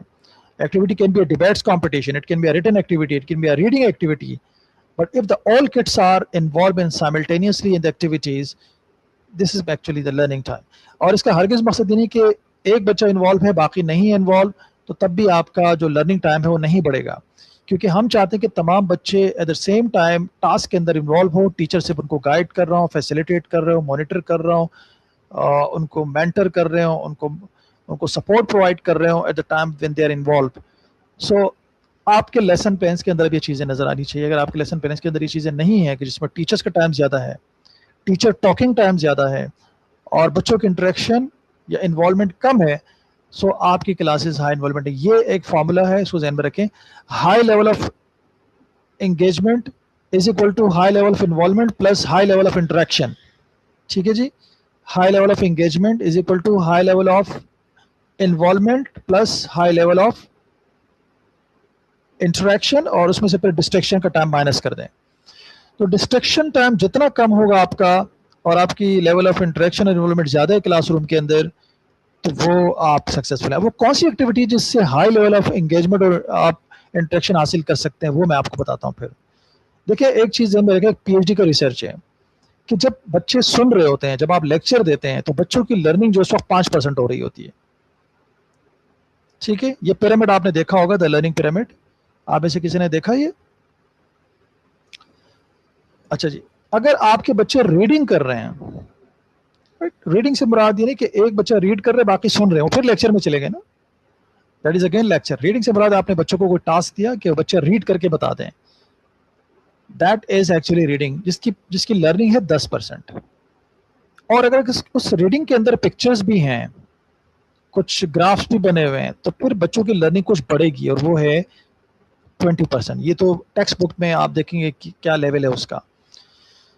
फिर उसके बाद अगर आप कुछ करके दिखाते हैं, यानी कोई चीज़ प्रैक्टिकली बच्चों को करके दिखाते हैं, ठीक है, बजाय इसके कि सिर्फ लेक्चर हो, तो वो डेमोन्स्ट्रेशन में चला जाता है, which is better than reading and this all things. अगर आपकी क्लास पर बच्चे ग्रुप डिस्कशन के अंदर इन्वॉल्व है, या ग्रुप टास्क के अंदर इन्वॉल्व है, या ग्रुप एक्टिविटी के अंदर इन्वॉल्व है, या पेयर एक्टिविटी के अंदर इन्वॉल्व है, तो उनकी लर्निंग 50% है। और अगर बच्चे आपके प्रैक्टिस में इन्वॉल्व है, right, they are practicing actually, it means that they are learning 75%, right, और 90% जो है वो एक टीचिंग अदर्स। सपोज मैं अगर किसी बच्चे को पढ़ा रहा हूँ, यानी मैं एज ए टीचर पढ़ा रहा हूँ, तो सबसे ज़्यादा लर्निंग मेरी है। वो कहते हैं ना, पढ़ाने वाला सबसे ज़्यादा सीखता है, तो टीचर सबसे ज़्यादा सीखता है एक्चुअली। और इसी तरीके से आप किसी बच्चे को टास्क दे के वाकई प्रेजेंट कर रहे हैं, तो ये एक्चुअली एक टास्क हो सकता है। अच्छा, टीचिंग अदर्स की एक्टिविटीज़ भी हैं जिसमें तमाम बच्चे एक दूसरे को सिखा रहे होते हैं, वो बड़ा ज़बरदस्त है। लेकिन एक बच्चा आके प्रेजेंट दे रहा होता है, यस, ये कुछ बच्चों पे होना चाहिए, लेकिन हम हर क्लास में तमाम बच्चों को प्रेजेंटेशन का मौका दे रहे होते हैं, बाकी बच्चे सिर्फ सुन रहे होते हैं। इससे काफ़ी जो है वो वक्त भी लगता है इसके लिए, और बाद औक़ात ये साइमल्टेनियसली दीगर बच्चे जो है ना वो काफ़ी मोनाटनी के शिकार हो जाते हैं, उनकी लर्निंग बड़ी कम होती है। So this is a learning pyramid, और इस पिरामिड को आप जहन में रखते हुए हमेशा जब आप एक लेसन प्लान करें, तो अगर आप कोई ग्रुप एक्टिविटी ले रहे हैं तो आपको पता होगा कि यस, ग्रुप एक्टिविटी का लर्निंग टाइम जो है ना वो ज़्यादा है। अगर आप लेक्चर देना चाहते हैं कि जी मैं 20 मिनट लेक्चर दूंगा, तो उसका लर्निंग टाइम बहुत कम है। ठीक है, आप अगर प्रैक्टिस की एक्टिविटी दे रहे हैं बच्चों को, वो मैं लेसन प्लान की तरफ आऊँगा। प्रैक्टिस क्या चीज़ है, ये बड़ा इंपॉर्टेंट है। आपको बताएंगे कि आपके इंग्लिश के लिए जो लेसन प्लान का फॉर्मेट है ना, वो 4 पीस के ऊपर होता है। 4 पीस लेसन प्लान आपसे शेयर करेंगे, और आपका जो प्लान है उसको भी 4 पी में कन्वर्ट किया जा सकता है बआसानी, कोई मसला नहीं है। ठीक है जी, आगे चलते हैं। अच्छा, टीचिंग मेथड के अंदर क्या फ़र्क है डेफिनेशन से? मेरे पास टाइम चूँकि कम है तो मैं जाऊँगा प्रैक्टिकल चीज़ों की तरफ। अब ये वो एक्टिविटीज़ आप देख लें जो मैं आपसे जिक्र कर रहा था, कि आप अगर सपोज ये जो आपके फर्स्ट कॉलम में जो आपको चीज़ें नज़र आ रही हैं कि लॉ इन्वॉल्वमेंट की एक्टिविटीज़ हैं, अगर आप लेक्चर देते हैं, आप पैनल डिस्कशन अरेंज करते हैं, आप डेमोन्स्ट्रेशन करते हैं, कंप्यूटर बेस्ड ड्रिलिंग करवाते हैं, कंप्यूटर बेस्ड ट्यूटोरियल्स करवाते हैं, सोक्रेटिक डायलॉग्स होते हैं जिसमें टीचर और स्टूडेंट्स इंटरेक्ट करते हैं, तो आपकी जो इन्वॉल्वमेंट है ना वो बहुत कम है। यस, कभी कभार एक्टिविटीज़ होनी चाहिए, आप इसको हरगिज़, लेकिन इसकी फ्रीक्वेंसी कम होनी चाहिए। लेक्चर की आपकी मजबूरी है, आपको टीचर्स को बाद औक़ात इंस्ट्रक्शन देने के लिए भी लेक्चर देना होता है, बाद औक़ात टास्क समझाने के लिए भी लेक्चर देना होता है। तो ये जो आपकी एक्टिविटीज़ हैं, ये एक्टिविटीज़ अगर आपकी है, इट मीन्स कि आप बहुत कम इन्वॉल्वमेंट लेवल के ऊपर जा रहे हैं, और इसकी फ्रीक्वेंसी, इन एक्टिविटीज़ की फ्रीक्वेंसी कम होनी चाहिए, बहुत ज़्यादा नहीं होनी चाहिए। ठीक है, आप कभी कभार महीने में एक दफ़ा पैनल डिस्कशन करवाएं बच्चों को, कोई उनको टास्क दे दें कि जी आप मिनिस्टर ऑफ एजुकेशन हैं, आप जो है सेक्रेटरी एजुकेशन हैं, आप डायरेक्टर एजुकेशन हैं, आप फलां हैं, आप NGOs के हेड हैं, आप फलां फलां फलां, और आप आए जरा अपने एजुकेशन के प्रॉब्लम्स बताएं। अब बच्चे उस पर तैयारी करके आते हैं, फिर एक मॉडरेटर बनता है, वो सवालात करते हैं, वो जवाबात देते हैं, बाकी बच्चे एक्चुअली ऑडियंस में बैठे होते हैं। अच्छा, अगर बाकी बच्चों को भी आप कोई टास्क दे दें कि पैनल डिस्कशन के दरमियान आपका ये टास्क है कि आपने पूरे पैनल को ऑब्जर्व करके रिपोर्ट सबमिट करवानी है, तो फिर तो आपकी इस एक्टिविटी की लेवल ऑफ एंगेजमेंट, इन्वॉल्वमेंट बढ़ जाएगी। तो this is called a smart planning, कि एक तो आपका टास्क जो लेसन प्लान के अंदर है वो तो पैनलिस्ट के लिए है, ऑडियंस के लिए कौन सा टास्क है आपका? The rest of the students what they will do. तो अगर आपके लेसन प्लान के अंदर रेस्ट ऑफ स्टूडेंट्स का भी कंपोनेंट है कि वो ये कर रहे होंगे, देन आपका लेसन प्लान बड़ा इफेक्टिव हो जाएगा। हम एक्चुअली सिर्फ जो परफॉर्म करने वाला होता है उनके टास्क बता रहे होते हैं, बाकी बच्चे क्या करेंगे वो हम अल्लाह पे छोड़ देते हैं।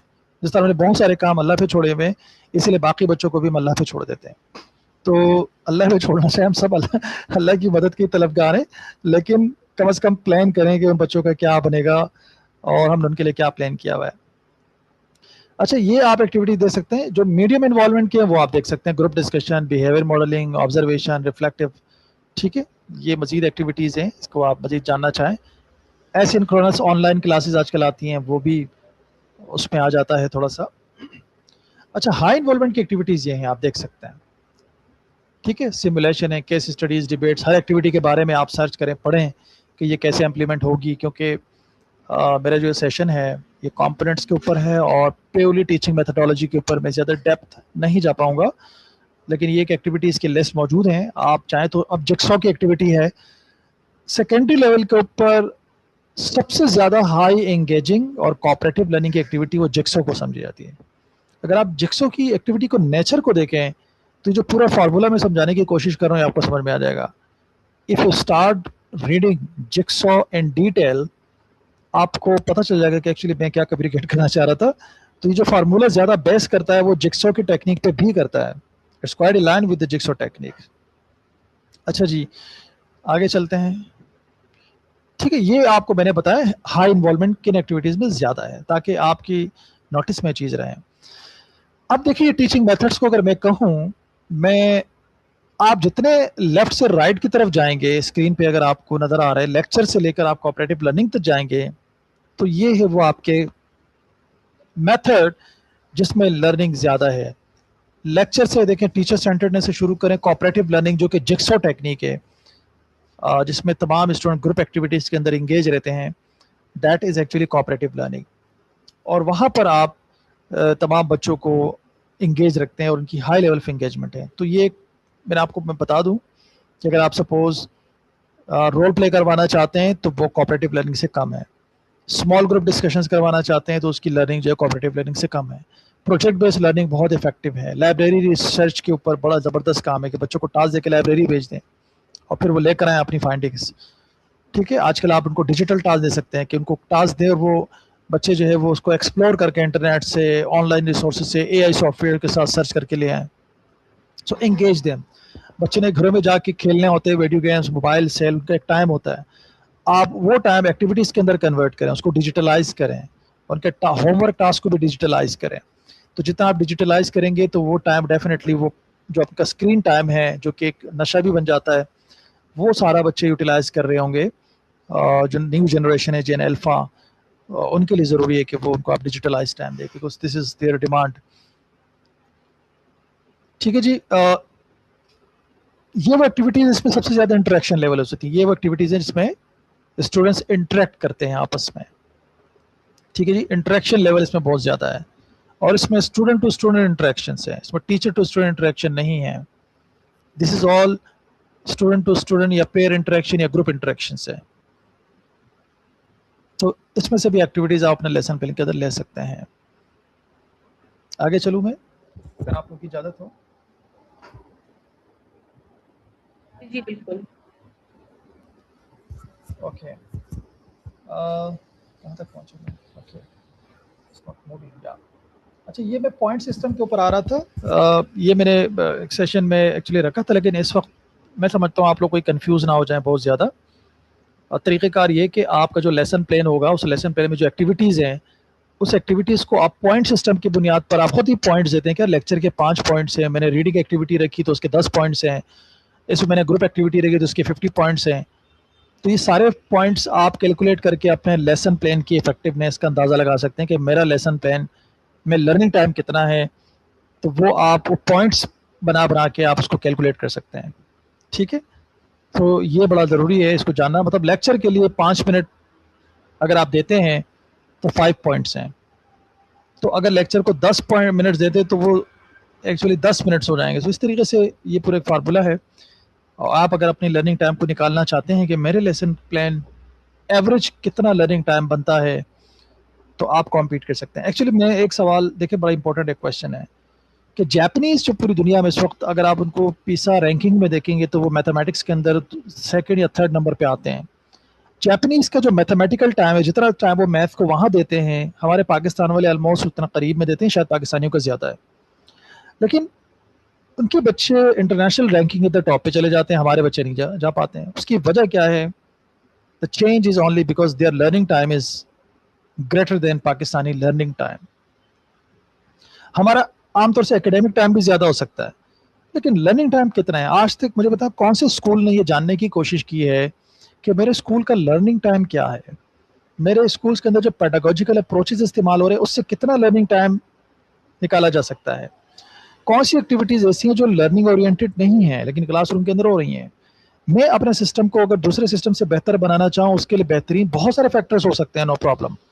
लेकिन लेसन प्लानिंग कॉन्टेक्स्ट के अंदर आपका लेसन प्लान दूसरे स्कूल के लेसन प्लान से ज़्यादा लर्निंग ओरिएंटेड है, उसके लिए आपको इन पेडागोजिकल अप्रोचेस को देखना होगा।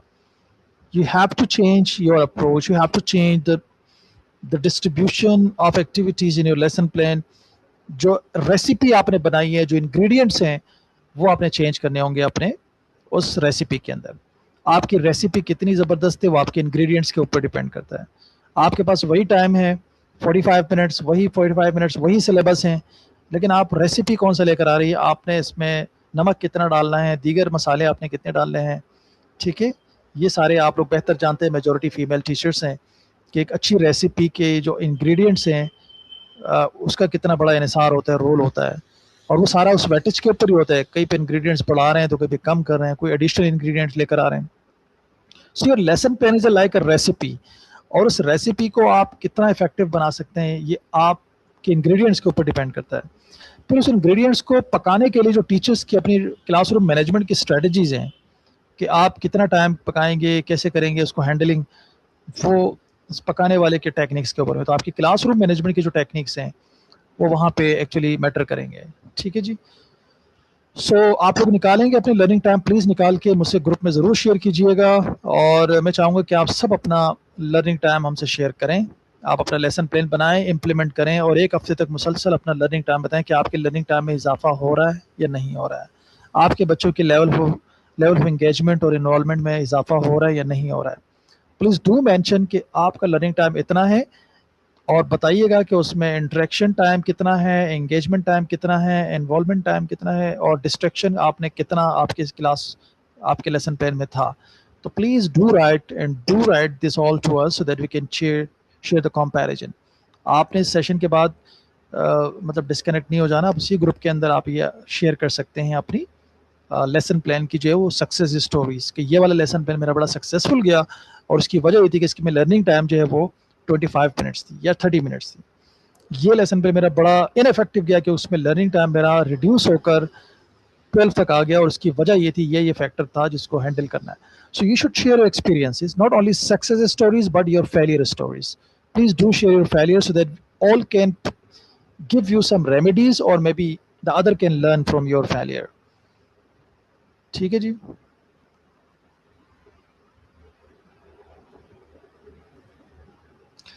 ये वो जिक्सॉ टेक्निक है जिसकी मैं बार बार जिक्र कर रहा था। तो फाइज़ा टाइम कितने हैं हमारे पास, क्या मैं जिक्सॉ टेक्निक बता सकता हूँ इनको या नहीं, या आगे बढ़ूँ लेसन प्लान की तरफ? It's all up to you, आप अपने हिसाब से स्केड्यूल करें। हम आपके साथ बैठे हैं, अगर शाम तक बोलेंगे तो हम शाम तक बैठ सकते हैं। इतनी एनर्जी तो ना ट्रेनर की होगी और ना ही पार्टिसिपेंट्स की। वो भी डेफिनेटली एक लेवल होता है, उससे ज़्यादा फिर वो लेक्चर नहीं सुन पाते हैं और हम लेक्चर ही दे रहे हैं इनको। एक्टिविटीज़ तो बाद में होगी, अब ऑनलाइन मॉड है उसमें भी एक्टिविटीज़ होती हैं, लेकिन हम चाहते हैं कि इनपुट इनको दे दें, बाकी आउटपुट के लिए इनको इंगेज रखना है ग्रुप्स के अंदर। वो हम प्लान कर लेंगे कि टीचर्स किस तरीके से मजीद हमारे साथ इंगेज रहें मुख्तलिफ टास्क के ऊपर। So will be planning that. ठीक है जी। जी आप टीचर्स बताइए क्या जिक्सॉ पर आ जाए, जिक्सॉ आप लोग खुद पढ़ लेंगे, ये मैं आगे बढ़ूँ?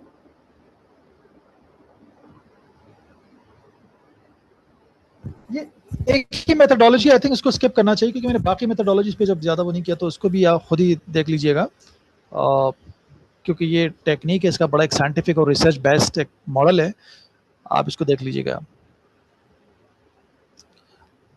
कुछ सिनेरियोस में देना चाहता हूँ और जिसमें मुख्तलिफ टीचिंग स्टाइल्स का उसमें जिक्र है। ठीक है जी। मिसाल के तौर पे ये एक है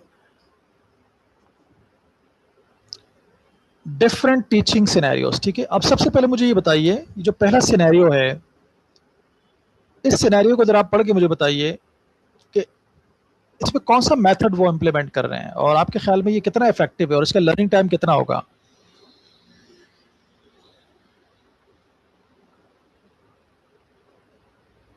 सर ये टीचर सेंटर्ड मेथड है। ठीक है। और सर इसका लर्निंग पीरियड जहाँ तक सिनेरियो दिख रहा है तो बहुत ज़्यादा कम होगा। मींस अगर ये 45 मिनट्स 45 मिनट्स का पीरियड है तो मुझे लग रहा है ऑलमोस्ट ही 20% भी बच्चे, इस 20% से भी कम लर्निंग हो रही होगी क्योंकि ये वन वे लेक्चर मेथड है जी। 5 पॉइंट लेक्चर मेथड वो भी है और सेकंडली एक और इम्पोर्टेंट पॉइंट कि टीचर पॉजेज भी नहीं ले रहा। देखें इंसान, human nature, human psychology, non stop lecture बच्चे बर्दाश्त नहीं कर सकते हैं, ना ही बड़े बर्दाश्त कर सकते हैं। ह्यूमन नेचर है कि आपको पॉजेज लेने हैं। वो टीचर्स जो लेक्चर के दौरान पॉजेज नहीं ले पाते हैं या नॉन स्टॉप वो बड़े बहुत एक फास्ट ट्रैक के साथ कम्युनिकेट कर रहे होते हैं, उनको एक्चुअली वो बच्चे जो उनका रिटेंशन लेवल या उनके अंडरस्टैंडिंग लेवल डेवलप नहीं हो पाती। तो टीचर्स को अपनी कम्युनिकेशन के ऊपर भी वर्कआउट करने की ज़रूरत है कि आप पॉजेज लें, इंटोनेशंस लेकर आए, ups and downs in your communications. आपकी कम्युनिकेशन जो है वो इंगेजिंग होनी चाहिए। ठीक है, डिस्ट्रैक्शन ना हो कि बंदा बोर हो जाए और वो फ्रस्ट्रेशन की तरफ चला जाए। तो यूजुअली नॉन स्टॉप कम्युनिकेशन से लोग फ्रस्ट्रेशन के शिकार होते हैं। जी यहाँ पे कोई सवाल आ रहा था, कोई पूछना चाह रहे थे? जी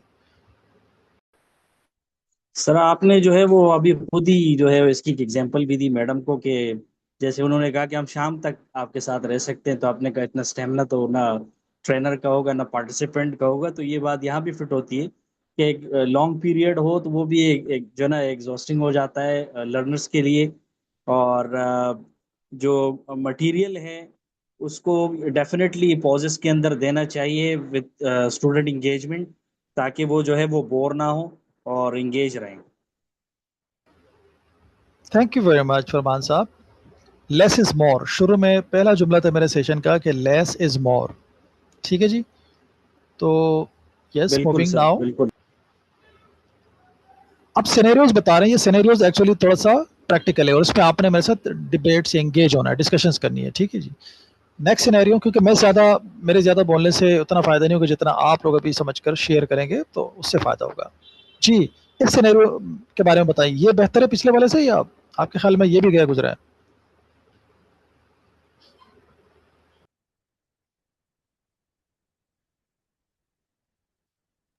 सर ये भी तो वन वे पिछले वाले से मेथड भी है। गया गुजरा है।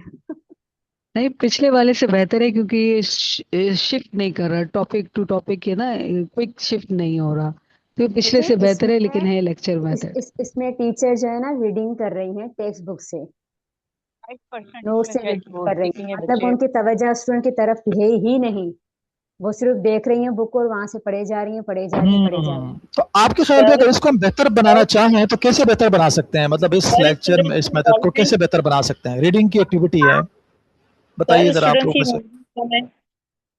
स्टूडेंट्स इन्वॉल्व नहीं है इसमें भी। निदा इमरान, ये आप कौन बात करें इस वक्त? सर मैं निदा हसन बात कर रही अच्छा, हूँ। बाकी कुछ डिस्ट्रैक्शन है बैकग्राउंड में, वो कौन है प्लीज उनको, ये शेरीन साहिबा हैं, प्लीज आप म्यूट कर लीजिए। जी जी प्लीज फरमाइए। अब आप निदा, आप बताइए।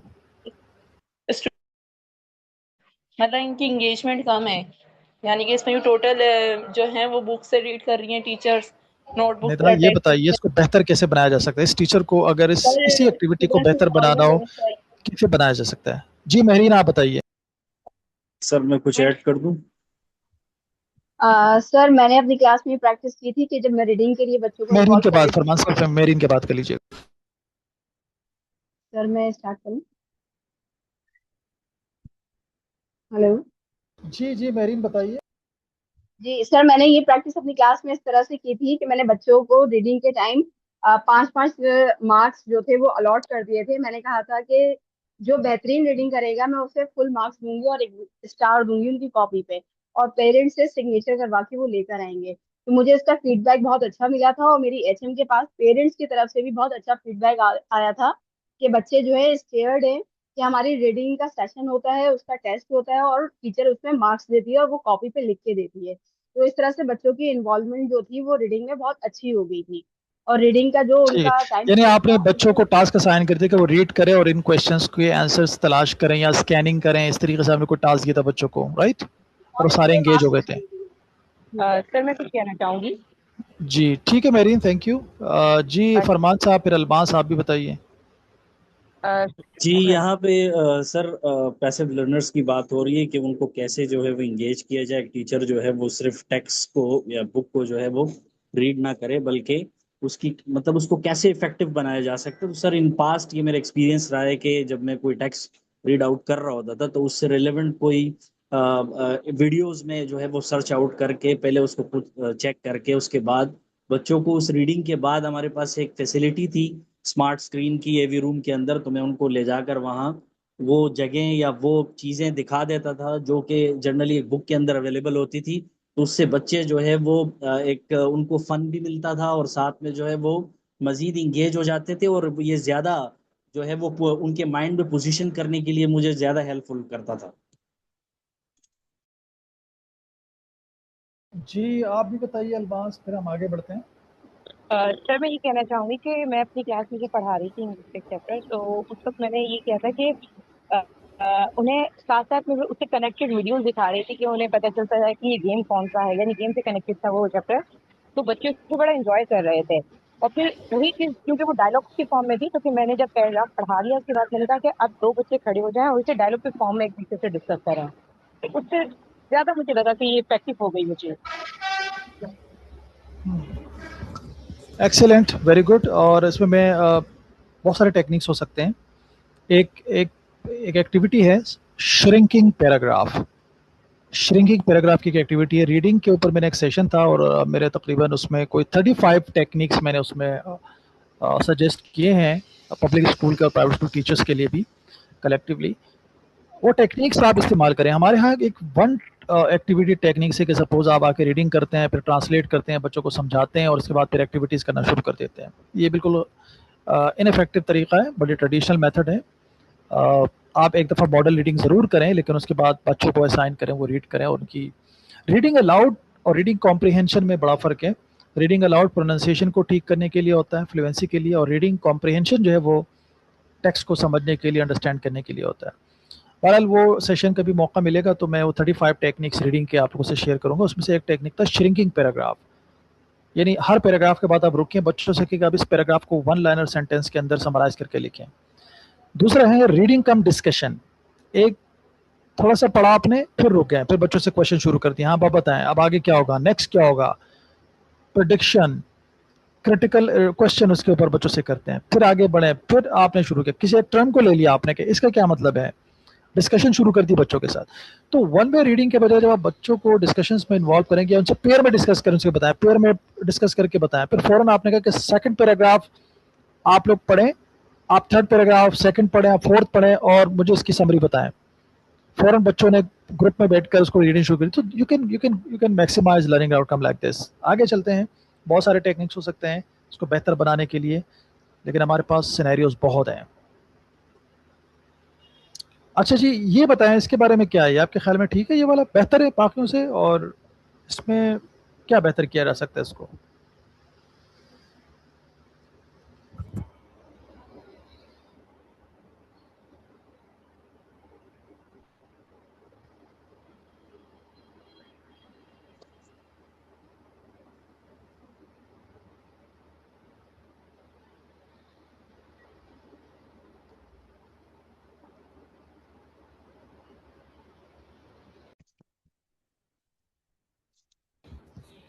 जी जनाब, इसमें ये तो बेहतर है। ऑल टाइप, सारे टाइप के जो लर्नर्स हैं उसकी नीड को फुलफिल नहीं किया जा रहा, और इसको बेहतर ऐसा किया जा सकता है कि ऐसी एक्टिविटीज या इस तरह से इंक्लूड की जाएं जो सबको, काइनेस्थेटिक लर्नर और विजुअल और लिसनर जो भी हैं उन सबको मीट करें।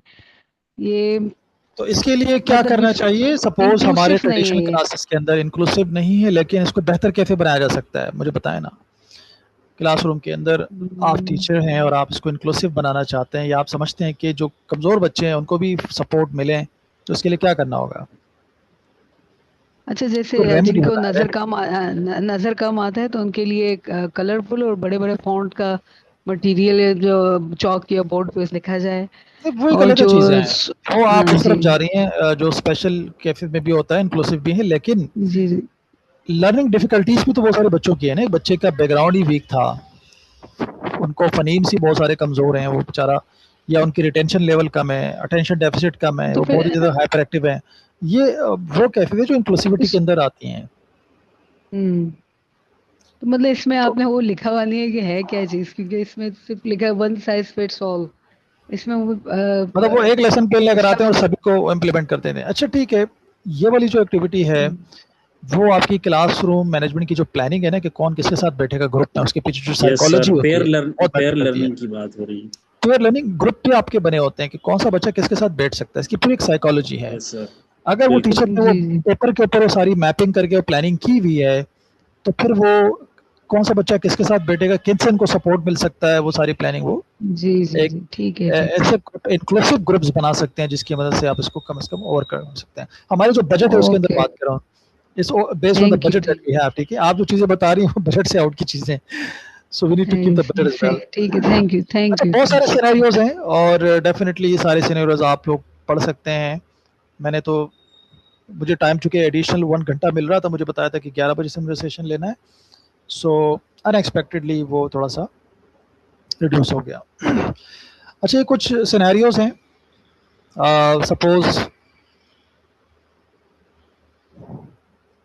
कि एक लेसन के अंदर टाइम क्या होना चाहिए, मतलब लेसन पढ़ने का अपना एक फॉर्मेट है, ठीक है, और इस फॉर्मेट के अंदर हम किस सेक्शन को कितना टाइम देंगे, मैं बाद में आऊँगा इसकी तरफ। आपको पता है कि आपके इंग्लिश में कितने टाइप्स के सिलेबस होते हैं?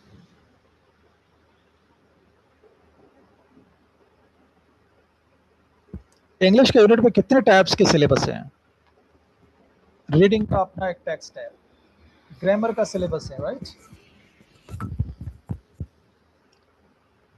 और उसके बाद लिटरेचर का अपना एक सिलेबस। तो different types of actually syllabuses आपके यूनिट के अंदर होते हैं। आप सबसे पहले जाकर जो इंडेक्स को देखेंगे तो इंडेक्स में आपको नजर आएगा कि वोकैबुलरी, ये राइटिंग है, ये रीडिंग है, स्पीकिंग है, ब्ला ब्ला ब्ला। अब आते हैं लेसन प्लानिंग की तरफ। इंग्लिश के लिए इफेक्टिव जो लेसन प्लानिंग है वो 4 P's का कंसीडर किया जाता है, और इसमें अगर आप रीडिंग राइटिंग को ले लें, इन 4 P's को अगर आप रीडिंग और राइटिंग के लिए जो टेक्निक इस्तेमाल होता है वो है pre reading, while reading, post reading. यानी लेसन के 3 सेक्शंस होते हैं, प्री, वाइल, पोस्ट। इसी तरह राइटिंग के अंदर भी प्री, वाइल, पोस्ट। अच्छा, उसमें आपके जो प्री है उस पर ये प्रिपरेशन आ जाता है जो कि प्री रीडिंग में है, ठीक है। उसके बाद फिर आपका प्रेजेंटेशन भी बाद वक्त प्री रीडिंग में आ जाता है, ठीक है।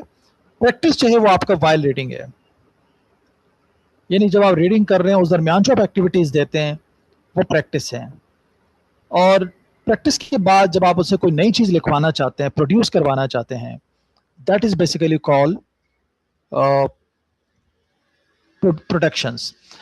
अच्छा, सबसे ज़्यादा जो लर्निंग ओरिएंटेड सेगमेंट है या पार्ट है इस लेसन प्लान का वो क्या है? This is a very practice. तो अब लेसन प्लान के अंदर सबसे ज्यादा टाइम हमें किस सेक्शन को देना चाहिए? प्रैक्टिस। अगर आपका लेसन 45 मिनट्स का है तो प्रैक्टिस कितने मिनट्स का होना चाहिए आपके ख्याल? 20 to 25 minutes। 20 मिनट्स।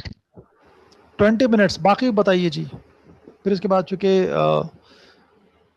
मेरा जो ऑफिशियल टाइम है तो ऑलमोस्ट हो चुका है, but I will take around 10 minutes more and then I will just close the session. जी, और टास्क आप लोग असाइन कर देंगे, वो आप ग्रुप में शेयर कर सकते हैं फिर। जी जी सर, आई थिंक 25 मिनट होनी चाहिए आपकी प्रैक्टिस, क्योंकि हमारे प्रिपरेशन में प्रेजेंटेशन में भी टाइम जाता है और उसके अलावा हमें फिर असेसमेंट करके बाहर आना होता है, तो फिर ये जो है वो इतना तो मिनिमम चाहिए होगा प्रैक्टिस में। मतलब कम से कम 20 मिनट्स होने चाहिए ना, और 45 मिनट्स। देखिए रियलिस्टिकली अगर आप बात करें ना, रियलिस्टिकली क्लासरूम एक्सपीरियंसेस को देखते हुए, तो आपका जो फर्स्ट प्रेजेंटेशन है which is called your motivation, वो 5 मिनट का होता है, ठीक है।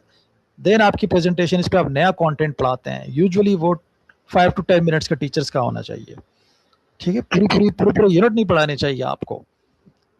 तो प्रेजेंटेशन में आपने नई चीज़ पढ़ाई, फ़ौरन जैसे आपने कंटेंट उनको पिच किया, उनके सामने रखा, फ़ौरन प्रैक्टिस की तरफ आना शुरू हो गए। अब प्रैक्टिस के अंदर एक्टिविटी 1, 2, 3, 4 जितनी एक्टिविटीज़, जितना टाइम आपके पास है, it depends on the duration of the activity, कि वो एक्टिविटी कितना टाइम लेगी। आपने एक्टिविटी प्लान किए हुए, बच्चों को प्रैक्टिस में लगा दिया आपने, ठीक है जी। So that is basically the practice activities, right. तो सबसे ज़्यादा टाइम आपको प्रैक्टिस को देना चाहिए, जिसमें आप गाइड करते हैं, इसको कहते हैं गाइडेड प्रैक्टिस। इसमें बच्चों को सपोर्ट मिलती है। इसमें जो भी बच्चे की बात करें तो जो कमज़ोर बच्चा है उनको यहाँ पे सपोर्ट मिलेगी। उस कमज़ोर बच्चे को प्रेजेंटेशन में सपोर्ट नहीं मिलने जा रही, ना ही वो प्रोडक्शन के अंदर कुछ बेहतर कर सकता है। वो बच्चा जो सीखेगा, जिसको स्कैफोल्डिंग होगी, जिनको गाइड प्रोवाइड करेंगे, वो प्रैक्टिस के अंदर है। और हमारे लेसन प्लान के अंदर प्रैक्टिस कई गायब भी नज़र आता है हमें। So please specify more time, more activities to practice. जितना ज़्यादा टाइम आप प्रैक्टिस को दे सकते हैं, उतनी बच्चों में एंगेजमेंट, इन्वॉल्वमेंट बढ़ेगी। Practice is actually high involving, high engaging, ठीक है। तो आप इस लेसन प्लान के अंदर इस टाइम को ज़्यादा बढ़ाइए। तो ये actually it's a part of the lesson plan, क्योंकि मैं चाहूँगा कि तमाम एक्सपेक्ट्स आपके क्लियर हों। अच्छा जी, अब प्रिपरेशन की जो टास्क है उसमें कौन सी एक्टिविटीज़ आ सकती हैं जिसमें आपका मोटिवेशन भी शामिल है ना?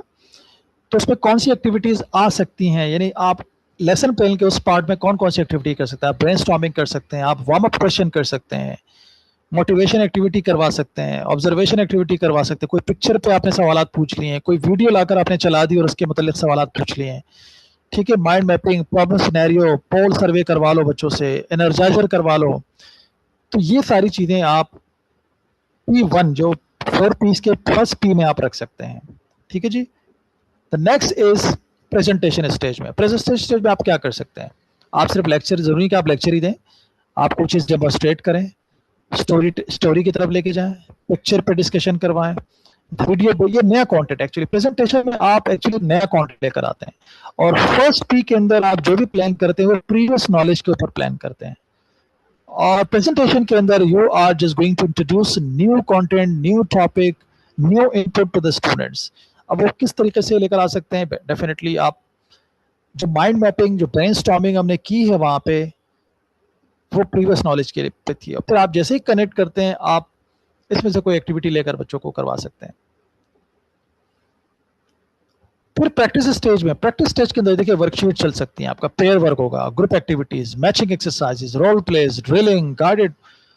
ये वो एक्टिविटीज हैं जिसमें इसमें आप तलाश करें कि कौन सी एक्टिविटीज ज्यादा हाई इन्वॉल्विंग और हाई एंगेजिंग है, तो आप उसको ज्यादा प्रेफरेंस देंगे। क्योंकि आपको पहले ही फार्मूला बता दिया है, आपकी फिलॉसफी है मुझे लर्निंग टाइम को भी बढ़ाना है, मुझे बच्चों को एंगेज भी रखना है, प्रैक्टिस भी प्रोवाइड करनी है ताकि कमजोर बच्चे भी ऑन बोर्ड आ सकें। ठीक है, that is what you need to do. तो यहाँ से आप वो एक्टिविटीज आते हैं। प्रैक्टिस के बाद जब आप प्रोड्यूस स्टेज पे आते हैं, तो प्रोड्यूस स्टेज देखिए, बात ध्यान में रखिएगा, प्रोड्यूस स्टेज जो एक्टिविटीज होती है वो या तो ऑरल होगी यानी प्रेजेंटेशन टाइप की होगी, या वो रिटन होगी। ठीक है जी, तो आप देख सकते हैं कि इसमें से कौन सी एक्टिविटीज आपके लेसन प्लान के हिसाब से सूट करती है, आप ले सकते हैं। थोड़ी सी एक्टिविटीज एडवांस भी है, आप प्राइमरी लेवल की एक्टिविटीज ले सकते हैं, और आपको अच्छी खासी एक्टिविटीज ये मिल जाएगी ऑनलाइन भी। ये भी कुछ एक्टिविटीज हैं जो शामिल हो सकती है प्रोड्यूस के अंदर, यानी ये असेसमेंट के लिए भी कारआमद साबित हो सकती है। इसको परफॉर्म भी कह सकते हैं आप इस स्टेज को, लेकिन ये प्रोडक्शन के अंदर ये आ सकती है एक्टिविटीज। ठीक है जी, तो ये वो तमाम लेसन था आज का, और मैंने जो कुछ लेसन प्लान डेवलप किए हैं और इसी फॉर्मेट के ऊपर, वो मैं सिर्फ डिस्प्ले करना चाहूँगा। फिर उसके मैं आपको टास्क असाइन करूँगा कि सबसे पहले तो आप लोग मीनवाइल जब मैं आपको टास्क असाइन करूँ, मैं दूसरी पीपीटी आपसे शेयर कर लूँ, इसको मैं स्टॉप कर लेता हूँ, जिसपे लेसन प्लान है, सॉरी ऐसा वर्ड डॉक्यूमेंट, वर्ड डॉक्यूमेंट मैं आपसे शेयर करके आपको दिखाना चाहता हूँ, क्योंकि टाइम की कमी हो गई है and I need to move.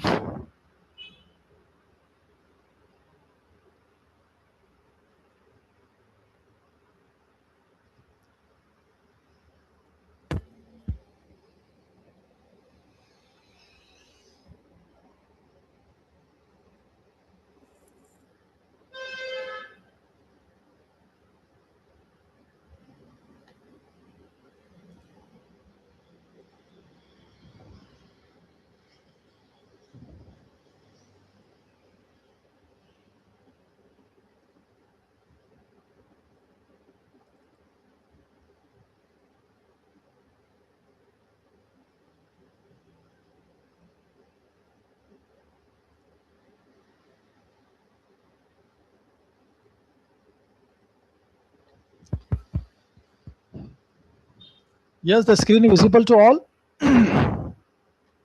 Yes, sir. Yes sir. तो ये वो स्क्रीन है जिसपे आप लेसन प्लान देख सकते हैं, और आप इस लेसन प्लान को जो फॉर्मेट आपको दिया गया है ऑलवेज उसी से रिलेटेड चीज़ें हैं, बाकी वही कंपोनेंट्स हैं। आपका एसएलओ है, फिर उसके बाद ये आपका प्रिपरेशन टाइम है, ठीक है जी, जिसमें ये आपका ये प्री असेसमेंट भी शामिल हो जाता है। ओके, ये दो चीज़ें आपकी प्रिपरेशन में आ जाती हैं। यहाँ पे आप ओपनिंग ऑफ योर लेसन, जिसमें नया कंटेंट आप रखते हैं, प्लीज़ टाइम हर एक्टिविटी का ज़रूर लिखा जाता है। ठीक है, तो लेसन प्लान के अंदर आप अपना टाइम जो है वो ज़रूर मेंशन करें कि कितना टाइम आप एक्चुअली हर लेसन पार्ट को देंगे। उसके बाद फिर हम आगे बढ़ते हैं, the next is practice stage. अब प्रैक्टिस स्टेज के अंदर कितनी एक्टिविटीज़ आ सकती है, एक्टिविटी 1 2 3, और चाहे तो हर एक्टिविटी का टाइम सेपरेटली लिख लें, वो ज़्यादा बेहतर है। मुमकिन है इसमें एक एक्टिविटी हो जो 20 मिनट की हो, मुमकिन है 2 एक्टिविटीज़ हो जो 10-10 मिनट की हो, तो इट डिपेंड्स कि आप कितनी एक्टिविटीज़ प्रैक्टिस की ले रहे हैं। और इसके बाद फिर ये असेसमेंट जो कि आपका प्रोडक्शन है, post assessment feedback to student, जो आपने फीडबैक बच्चों को असेसमेंट के बाद दिया है वो फीडबैक क्या था वो मेंशन कर उसको रिकॉर्ड का हिस्सा बनाया। होम टास्क उनको क्या दिया आपने, इस लेसन प्लान के ऊपर आप अगर रिफ्लेक्ट करना चाहें कि कितना सक्सेसफुल था कितना नहीं है, जो मैं आपसे कह रहा था कि आप लोग अपने लेसन प्लान को इम्प्लीमेंट करें, उसके बाद एक्सपीरियंसेस शेयर करें कि ये लेसन प्लान में आपके लर्निंग टाइम क्या था, एंगेजिंग लेवल क्या था, मोटिवेशन लेवल क्या था, वो आप हमसे शेयर करें। तो वो इस रिफ्लेक्शन की सूरत में आप शेयर कर सकते हैं। ये कुछ लेसन प्लान्स बने हुए हैं। आई विल गो टू, आप इसमें देख सकते हैं, आप ये क्लास 3 का एक लेसन प्लान है, ब्लैक ब्यूटी बाय एना सेवल, ठीक है। इसमें 45 मिनट्स के लेसन प्लान है। टीचर का नाम यहाँ पे आएगा, subject English, date of deliverance क्या है, किस दिन डिलीवर किया, ये यहाँ पे लिखना होता है। उसमें से 2 SLOs आए, students will read and comprehend the extract from black beauty and identify the main idea and supporting details. तो इसमें रीडिंग के जरिए से मेन आइडिया टेक्स्ट का जानना है, ठीक है। तो अगर आप रीडिंग करके बच्चों को सिखा देंगे ट्रांसलेशन के साथ, तो मेन आइडिया वो बच्चे आप ही समझाएंगे, वो खुद कैसे समझेंगे। तो आपने टेक्निक्स बताने, बच्चे खुद समझने की कोशिश करेंगे। Student will develop vocabulary, understanding and express opinion about hunting and animal cruelty. ये मटेरियल चाहिए आपको, ज़रूरत पड़ सकती है इसकी। इसमें से अगर आप डिजिटलाइज लेसन प्लानिंग कर रहे हैं तो फिर आपको डिजिटल टूल्स की भी ज़रूरत पड़ेगी। ये है जनाब pre assessment warm up activity में आप ये सवाल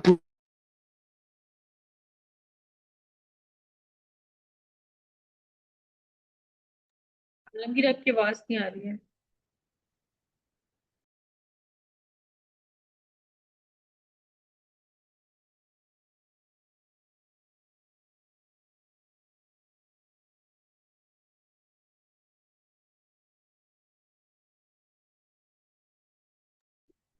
डॉक्टर साहब, आपकी आवाज नहीं आ रही है।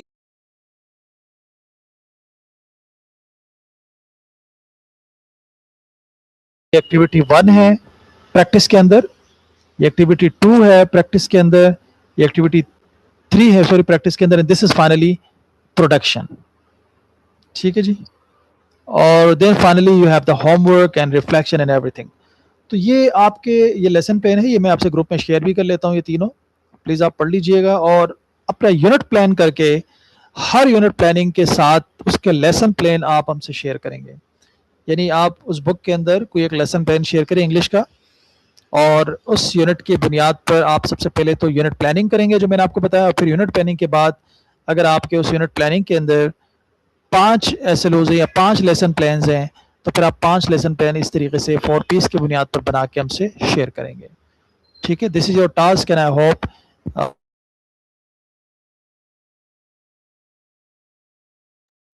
स्क्रीन नजर नहीं आ रही है, अगर आप इसको दोबारा शेयर कर दें। जी फायजा, मेरी तरफ से ओवर है क्योंकि the time is almost over and I have 15 minutes the second session के लिए। So thank you so much for such a wonderful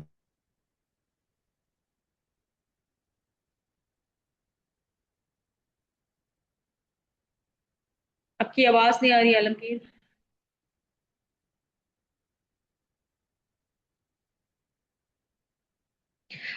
अच्छा, सर की आवाज हमें नहीं आ रही है। हम सर से रिक्वेस्ट कर देते हैं कि सर हमें जो है वो प्रेजेंटेशन और लेसन प्लान के जो सैंपल डॉक्यूमेंट्स है वो शेयर कर देंगे।